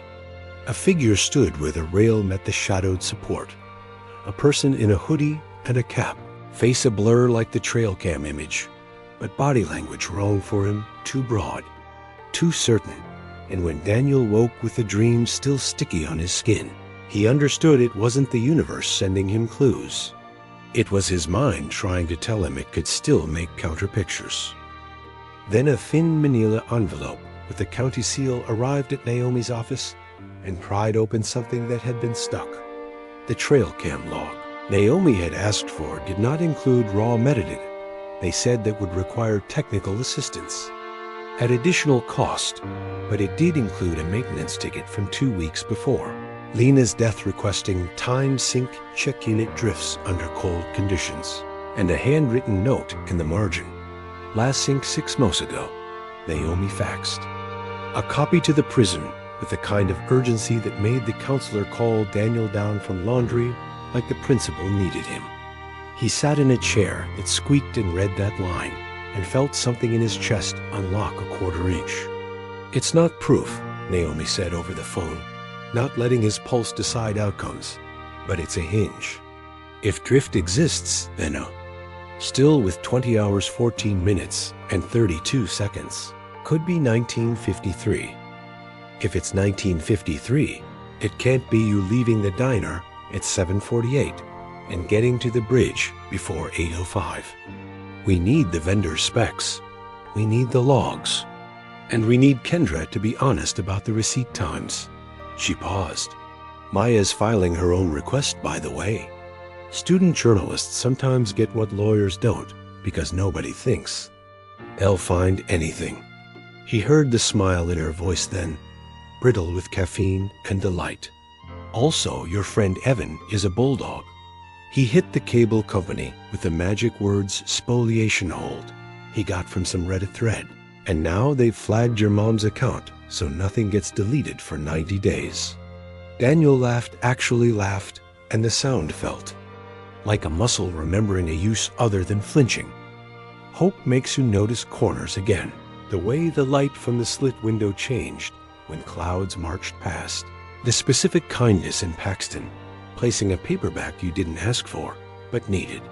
The way Harlan's cough was worse on damp mornings, and it also makes fear louder, because now you have something to lose. After count one evening, a new rumor floated down the tier that the DA's office was not opposed to meeting with innocence groups, as a matter of policy to hear credible concerns, which meant exactly nothing and everything. Daniel lay on his bunk and watched the rumor float to the vent and get chewed by the fan. In the chapel, the volunteer in the sweater vest read a verse about doors and knocking, and Daniel didn't know whether to knock or kick. He started keeping a notebook the way Naomi taught him times, names, details, small oddities that made sense only when they touched, and in it he wrote about Mr. Alvarez's habit of sleeping with his TV volume at 12, about the way the thermostat in the hall clicked loudly at 8:30 every night because the building was old and stubborn, about how from his bed you could tell the difference between footsteps on the hall runner and footsteps on the bare foyer tile. Naomi said a good timeline isn't a straight line, but a braid. Weave the senses in. He wrote, too, about Lena as far as he knew her from the courtroom debate captain, library job, compass pendant, and about the texts to Jay, the letter that stood like a door with no label. We're working on Jay, Naomi said when he asked. Phone records need a court order. We'll try from the other end. Who in her life has a name that starts with a J and a reason to be quiet? Maya, the student reporter, was the one who found the first crack there. She interviewed 2 girls from Lena's AP government class and learned that Lena had helped a former classmate study for the GED at the library on Thursdays, a guy named Jordan, who sometimes showed up in a pickup that idled loud enough to make the librarian wave a finger at the glass. I'm not your cop, Maya told Naomi over coffee at Miller's, her voice on a recorder with a floral sticker. But if there's a J who needed tutoring more than once, that's a J with a schedule. Maya wrote a small piece note headline that screamed, just a column. Questions linger in local case as new attorney requests records. and the comments were a junkyard, but tucked among them was a note from a maintenance tech at the city. Works. Cameras on the trail always act up in February. He wrote, battery hates the cold, and you gotta bang the box sometimes, and it jumps 6 minutes.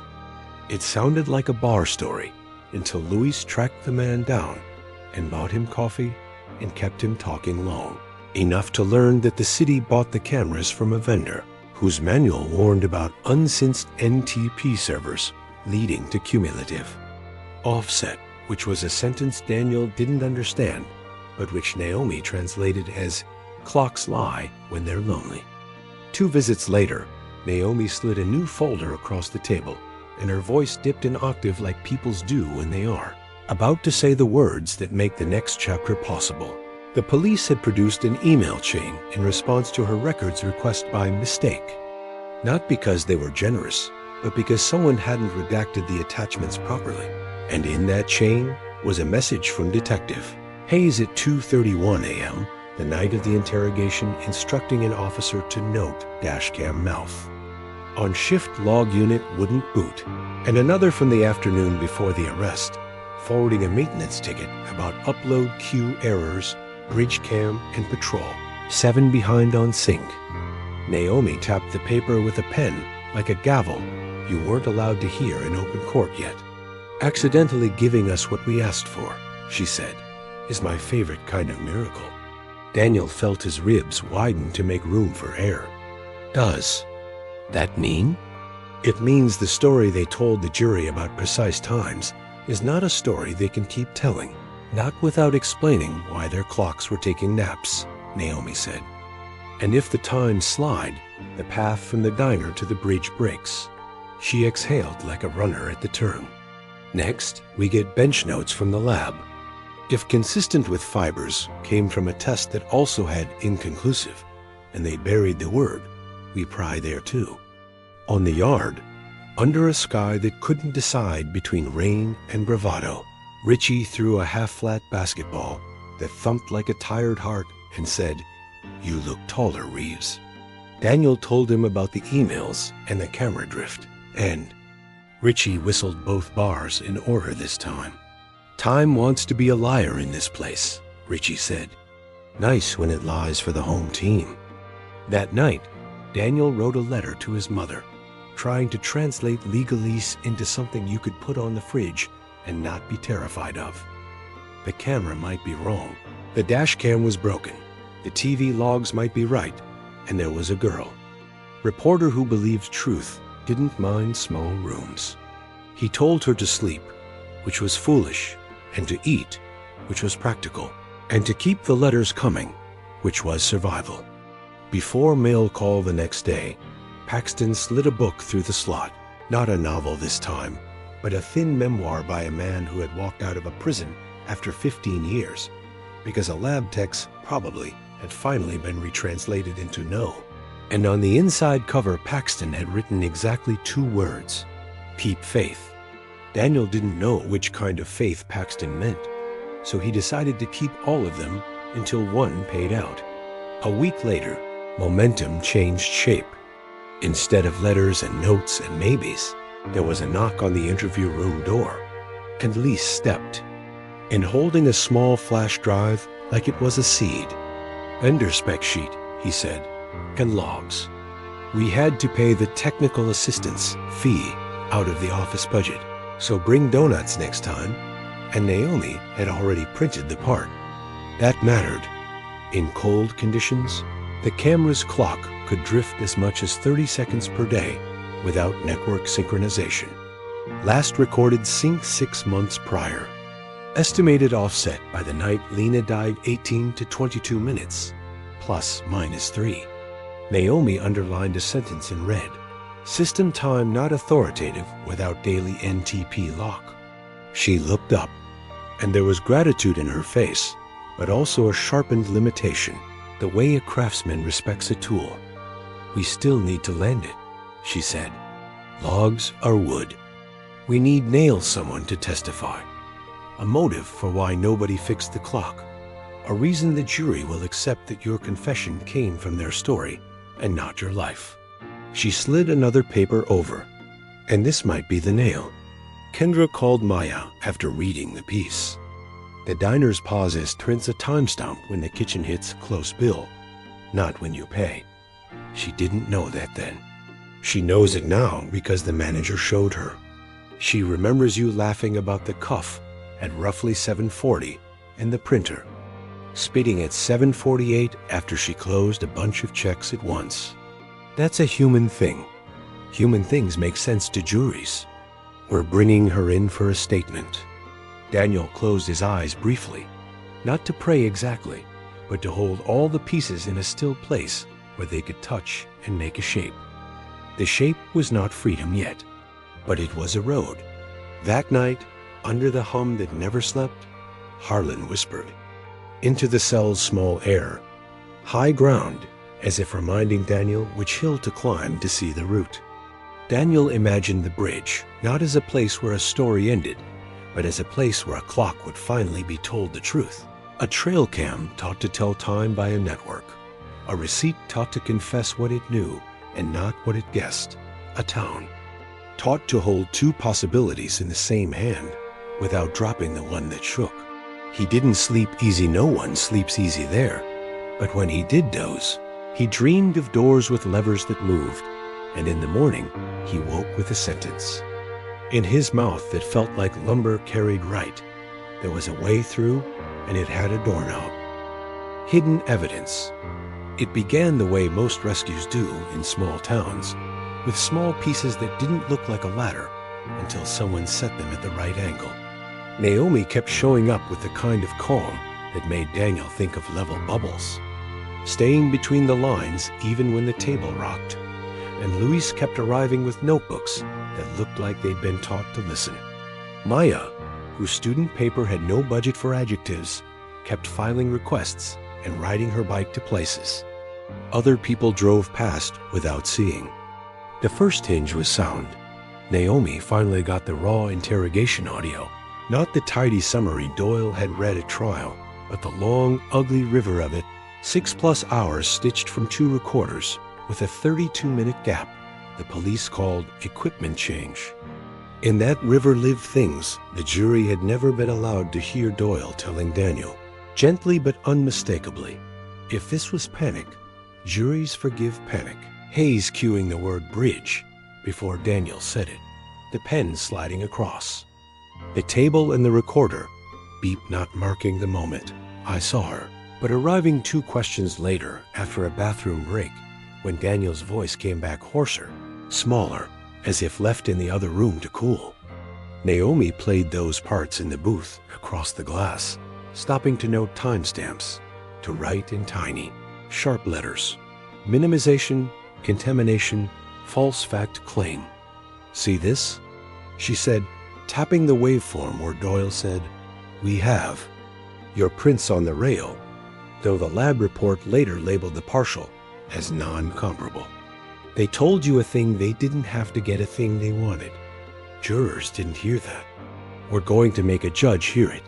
Daniel listened to his own tired yeses, like a stranger listening at a neighbor's wall, and felt shame and relief wrestle each other to a draw. The next hinge was time. Naomi's vendor logs on the trail camera were better than rumor. They were numbers. 18 to 22 minutes of drift by the week of Lena's death. ±3, a little. Wave that could drown a schedule. Luis found the manual's line that said, system time not authoritative without daily NTP lock, and printed it so large it looked like a billboard. Then drove to the bridges with a tape measure and a thermos and stood there in the cold noting. Which streetlights hummed, which ones did not. What you could see from the camera box if you were a lens shivering in February. He came back with a small miracle in his pocket, a thumb drive from a corner market 2 blocks upriver. The owner, Mr. Okafor, who knew Luis from when the investigator had once fixed his receipt printer with a paperclip and a stubbornness, had saved an old DVR because he didn't like to throw out machines that still remembered. The market's cameras were synced to the credit card processor each night. The logs showed a tan pickup idling at 8:19 p.m., time-stamped by a bank server that didn't sleep, nose pointed toward the trail entrance, exhaust ghosting under a street lamp. You couldn't see the driver's face, but you could see the dent. On the rear quarter panel, in a bumper sticker warped by years, a bass fish curled around the word pike. Naomi did not say J, not yet. She only underlined the time and wrote, "Not Daniel's window." Meanwhile, Maya's interviews soft-eyed. Librarian Miss Figueroa, 2 kids from a P-Gov. A security guard with a mustache that did its own talking braided. A Thursday ritual.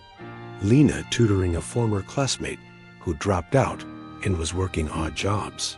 A guy named Jordan Pike who signed the visitor log with a hurried J. Pike, and liked to rev his truck when he left as if loud were a credential. The library's visitor book for that month had been misplaced when Naomi asked, lost in a move to new shelves. The clerk said, palms open, but Maya had taken photos. For a community events newsletter, she'd never finished, and in one of them, in the corner, the sign-in page glowed with ballpoint names. You couldn't read them all, but Louise zoomed and sharpened, and there it was, J. Pike, 755, tutor. Naomi didn't celebrate.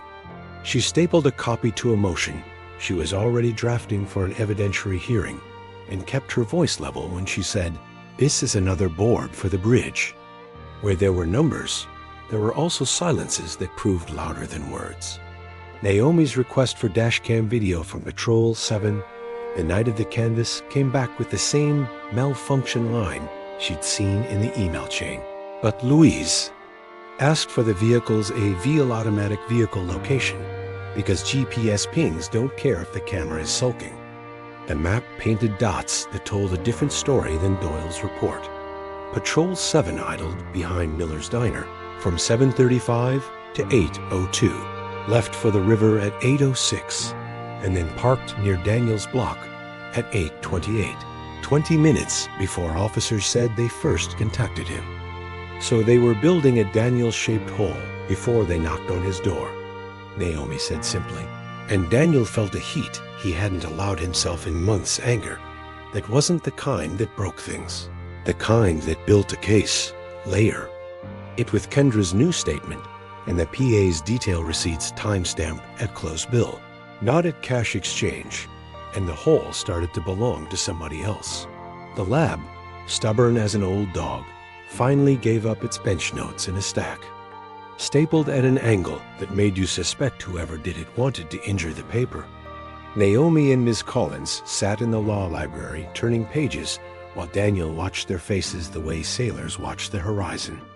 At page 7, Naomi's mouth made the smallest shape of surprise. "Here," she said, and read aloud words no one at the trial had spoken. Q12, chain link partial mixed.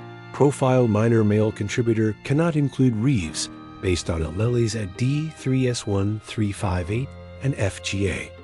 Luis took the page and shook it lightly, as if dust might come off it. They summarized this as no DNA of value recovered, he said, almost admiring in his disgust. Value is a choice. On Q9 scrapings from under Lena's nails, the bench note read low-level mixture, and the analyst had handwritten stutter or drop-in, with a question mark so tired it was a droop, but another line below, to a reasonable degree of scientific carefulness, noted no support for inclusion of Reeves.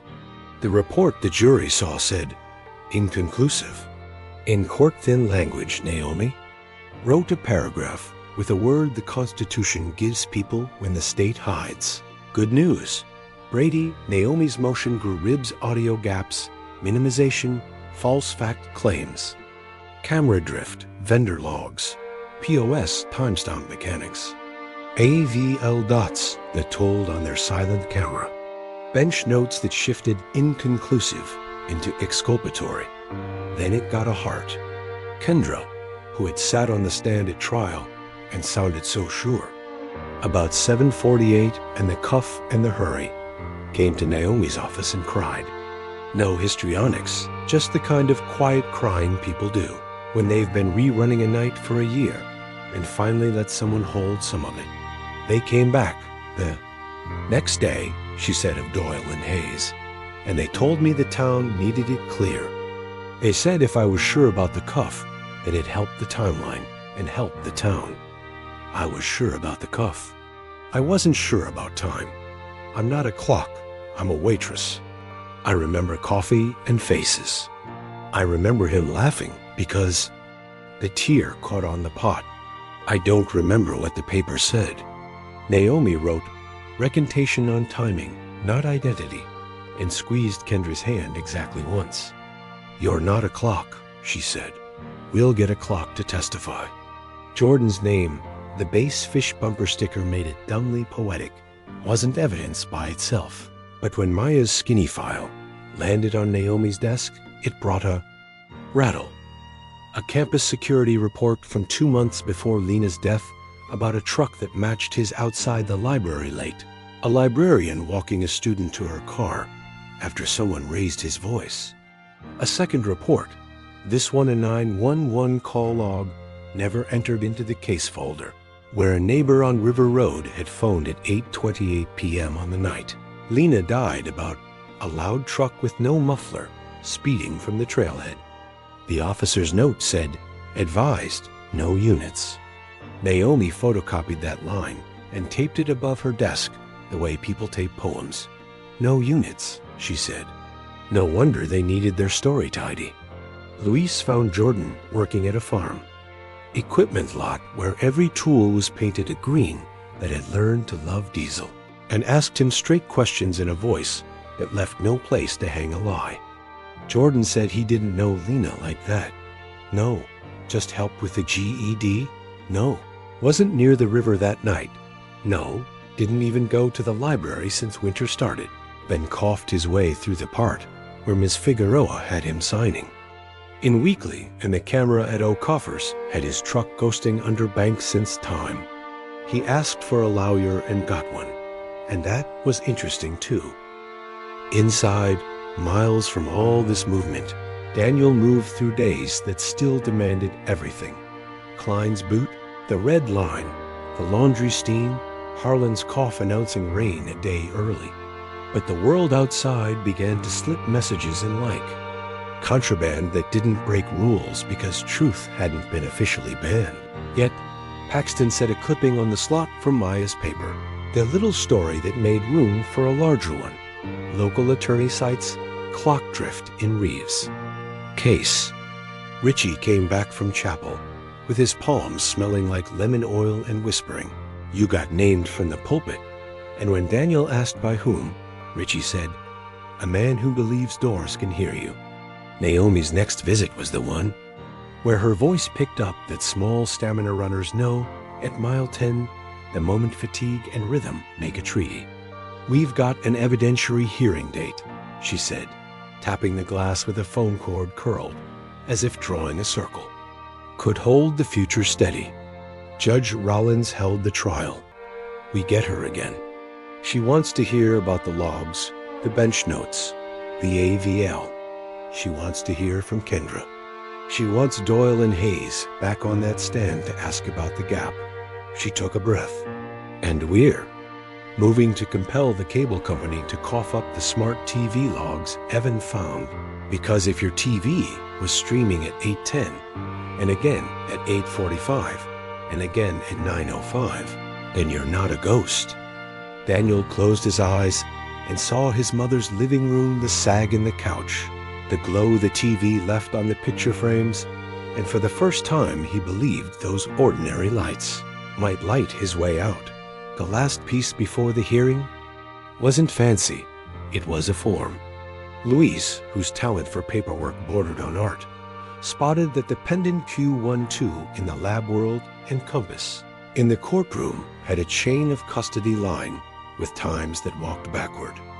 Collected 247, Officer Travis Hunt had written. Entered property 212. It was the kind of error people make when the night's a blur too, and four swapping places like tired dancers. But when Naomi matched it to the email where Hayes had said, "Note dashcam mouth," On shift, log unit wouldn't boot. The weight shifted. A broken camera. A clock that drifted. A property log with time travel. One mistake is human. A pattern is policy. We don't call it misconduct unless the court makes us, Naomi said, moving the chess piece with an open palm. But we call it what it is, unreliable. She added a footnote that lawyers teach each other in quiet rooms about the difference between a case that collapses because a piece is gone and a case that collapses because the pieces contradict each other so loudly that the only way to keep the structure is to stop listening. We're going to make it too loud to ignore, she said, and Daniel, who had learned to measure his breath against the vent's rattle, found himself matching it to her pace instead, on a Thursday afternoon when rain stitched the yard into a gray quilt. A CO called his name and said legal mail like he was announcing a holiday. Inside was a copy of Naomi's motion, stripped of the ornament that makes TV lawyers look taller, full of the small hammers that real justice uses, exhibits labeled and numbered, quotes from the manual, from the bench notes, from the audio, if. This was panic. Juries forgive panic. And at the end, a sentence so plain it moved him more than any speech. Mr. Reeves asks not for lenience, but for light. He lay on his bunk and read it again, while Harlan cleaned his glasses with the hem of his shirt and said, "Bridges don't build themselves." Down the tier, a man shouted at a memory. Up the tier, someone laughed at a joke only he could hear. Daniel pressed the motion to his chest and did not pray. Exactly. He did the thing Harlan had named as the first appeal. He believed his own story out loud. In a week, in the same courthouse that had sealed him into his new name, inmate people would stand up and admit that clocks can lie, and that fibers can't tell you who they rode with, and that a confession can be a mirror someone else holds in front of your face until even you mistake the reflection for your own. In a week, they would carry these boards into a room and lay them down, plank by plank, across a river he had been thrown into a year ago, and he would try to walk them without shaking, not because he wasn't afraid, but because behind him, pressed to the glass, was his mother's hand, and ahead, somewhere beyond the rain, was a door with a knob someone had finally decided to turn. Courtroom Battle, the morning of the evidentiary hearing, arrived with a sky the color of wet steel and a courthouse that looked exactly as Daniel remembered columns, flags, a door that always seemed an inch heavier when the truth had to push through it. He came in cuffs and chains, the deputy's hand at his elbow, a reminder of the old verdict still wrapped around his ankles. But everything else felt different.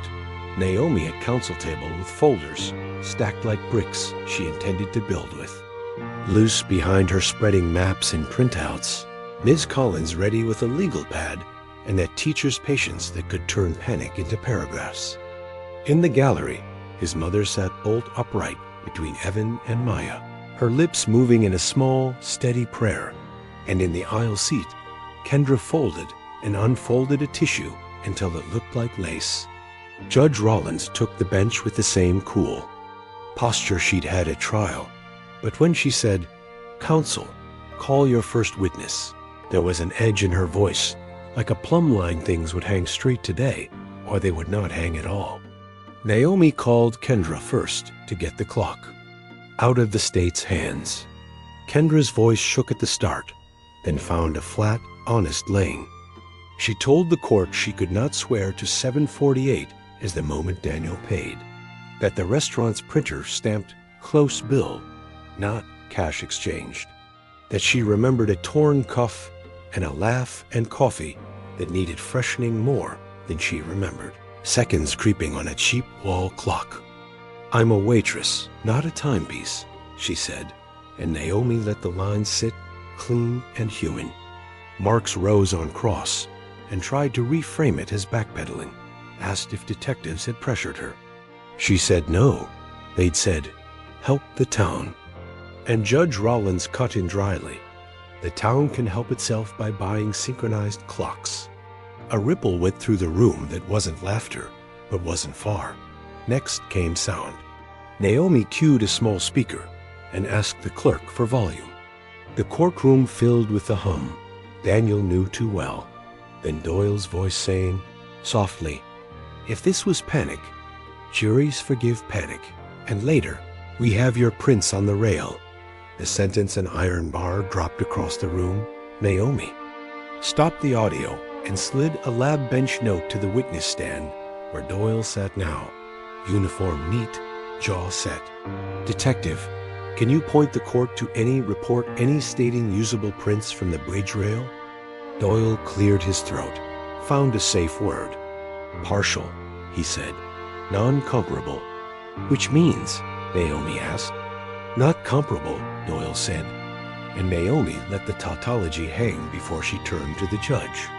The jury heard "we have your prints." The lab said "non-comparable."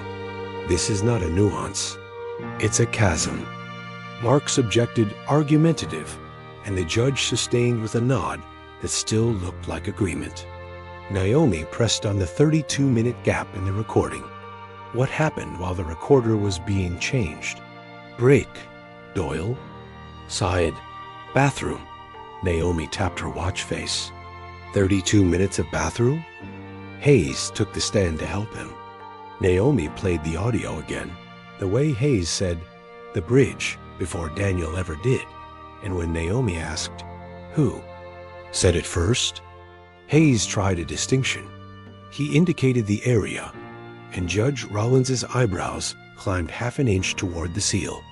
"Counselor, move along," the judge said, but her eyes stayed on Hayes, as if measuring the distance between indicating and leading. Time arrived in numbers next. Luis authenticated vendor logs with the quiet competence of a man who had measured cold metal in the rain. Naomi laid the camera manual on an easel big enough for the back row to read. System time not authoritative without daily NTP lock. She walked the judge through drift. 18 to 22 minutes by the week of Lena's death, plus minus 3. She layered Mr. Okoffer's store DVR bank since 8:19 p.m. Tan pickup with the base-shaped hike sticker facing the trail with a VL dots from patrol.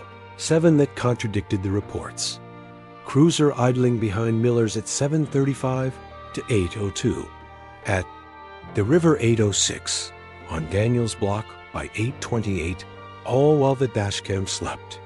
"Judge," she said, "you can move receipts and memories around until they fit a story, but you cannot move bank servers and GPS pings without leaving fingerprints. The state's timeline is not bent. It is broken." Marks brought his own. Expert a city IT manager who wore a tie that looked like it had learned to fear court, who testified drift might be a few minutes. Naomi smiled without warmth and handed him the vendor spec and the maintenance ticket 2 weeks prior, noting unit drifts under cold conditions. Then the email from the night itself where Hayes wrote, "Note dashcam mouth." "Would you describe 18 to 22 minutes as a few?" she asked. The IT manager rubbed his eyebrow and said, "No, ma'am." The word felt like a hinge giving. The lab analyst testified by video, eyes weary, careful with words. Naomi did not try to turn her into a villain. She simply walked her through the bench notes the jury never saw. Q12 cannot include Reeves. Q9 no support for inclusion. The line inconclusive on the report because the mixture was low level. Inconclusive, Naomi said, is not a synonym for probably the defendant. Marks objected again. The judge sustained again, but she wrote something long on her pad. When Naomi asked, "Did anyone from the state ask you to clarify that cannot include meant what it says?" The analyst said no, and the quiet in the courtroom lifted the word into something like a bell. Then came the name that had been a rumor with a bump sticker. Naomi called Maya to authenticate her photo of the library visitor book.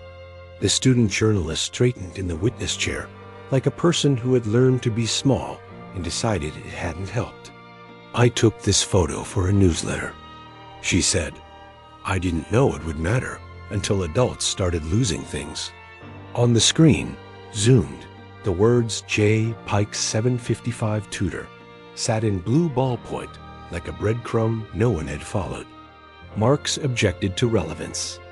Naomi offered it, not for truth, but to explain subsequent investigative steps, and the judge allowed it.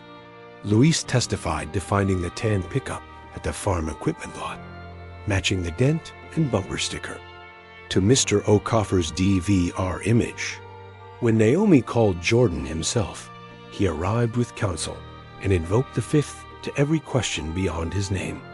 The sound of that right, repeated on advice of counsel, I assert, did more work than any accusation could have.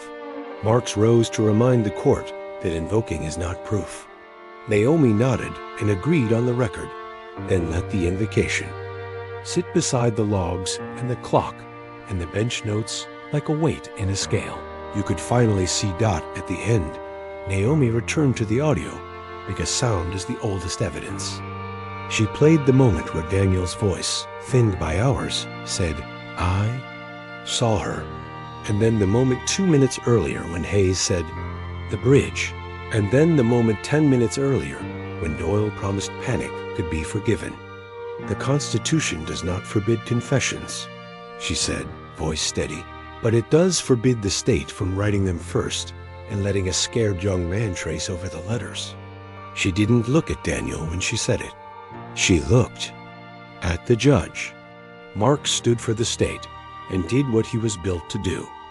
He spoke of finality, of community trust, of not undoing a jury's careful work because of technical disputes about clocks and semantics. He called Daniel's statement plain English and the logs confusing science. He tried to turn Kendra's revision into unreliability and the bench notes into jargon.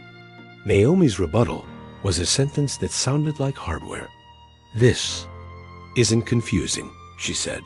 "It's calibration. We calibrate scales to weigh grain, radars to measure speed, syringes to deliver medicine. When we calibrate time and language here, when we use the right clocks and the right words, this conviction does not hold." Judge Rollins leaned back for a long beat, the kind of silence that makes stenographers remember they are breathing. She asked two questions that felt like doors. To Marks, why didn't the jury hear the phrase, "cannot include Reeves"? He spoke of volume of discovery and triage and choice.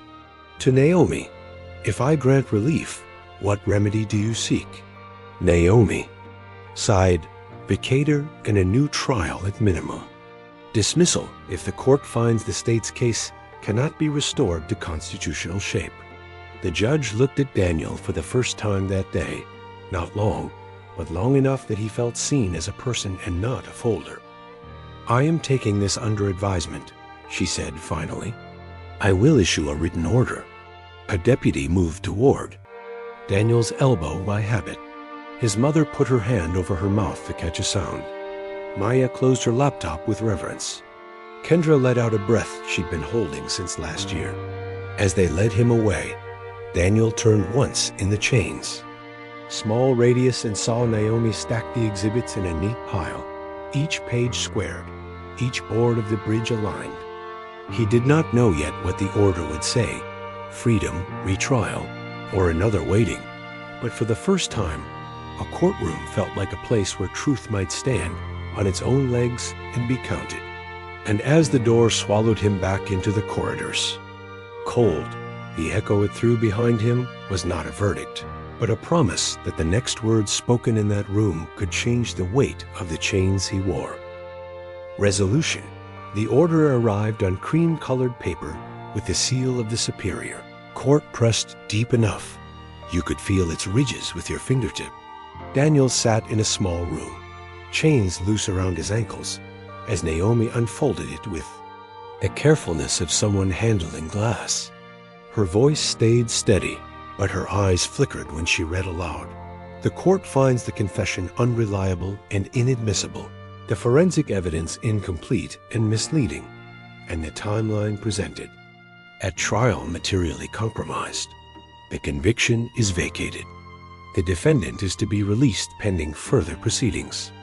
Released, such a plain word for a miracle. Daniel's ears filled with a rushing sound, part heartbeat, part disbelief. Harlan had once told him hope was a tool, not food, but in. That moment it tasted like water after a long drought. The ride back to Hollow Creek that afternoon was different. Guards didn't choke, didn't threaten.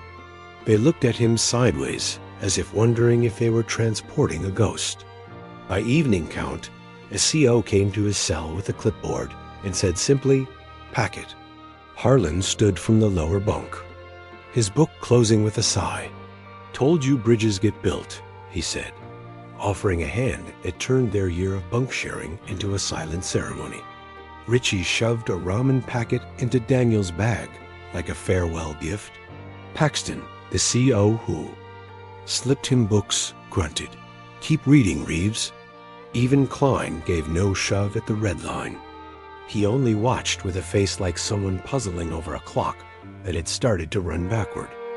The release gate clanged and opened to a night Sky Daniel had not seen without wire for more than a year. His mother was there, wrapped in a coat, 2 sizes too big, eyes wet but fierce. Evan stood beside her, grinning wide, and Maya clutched a recorder she forgot to turn on. Naomi kept to the side, professional still, though her smile finally cracked through. His mother wrapped him in her arms, and Daniel breathed in the smell of laundry soap and home, a scent more powerful than any gavel. The months that followed were not simple. The DA's office filed notice to retry, then quietly dropped it after. Jordan Pike was indicted on unrelated charges that echoed too close to Lena's death. The state never said they were wrong. They said only that new evidence altered the posture of the case. For Daniel, freedom came not with trumpets, but with paperwork. Still, he walked streets again, touched doorknobs, opened the fridge in his mother's kitchen at midnight just because he could. People looked at him different, some with apology, some with suspicion, some with gossip, but he was outside, and every breath was proof. One afternoon, months later, he returned to the bridge. The river moved the same as it had that night, but the air carried a softer weight. He set a flower down, not for himself, but for Lena, whose life had been lost under shadows that justice could not restore. "I'm sorry," he whispered, not because he had caused it, but because the world had used her name to chain him. The wind carried the words downstream, dotted a diner, afterward Kendra's Diner, still serving burnt coffee and pie with too much. Sugar. He sat across from Naomi, Luis, his mother, and Evan. Maya scribbled notes at the counter, promising to write the ending right. Naomi lifted her mug. "To truth," she said. His mother added, "To patience."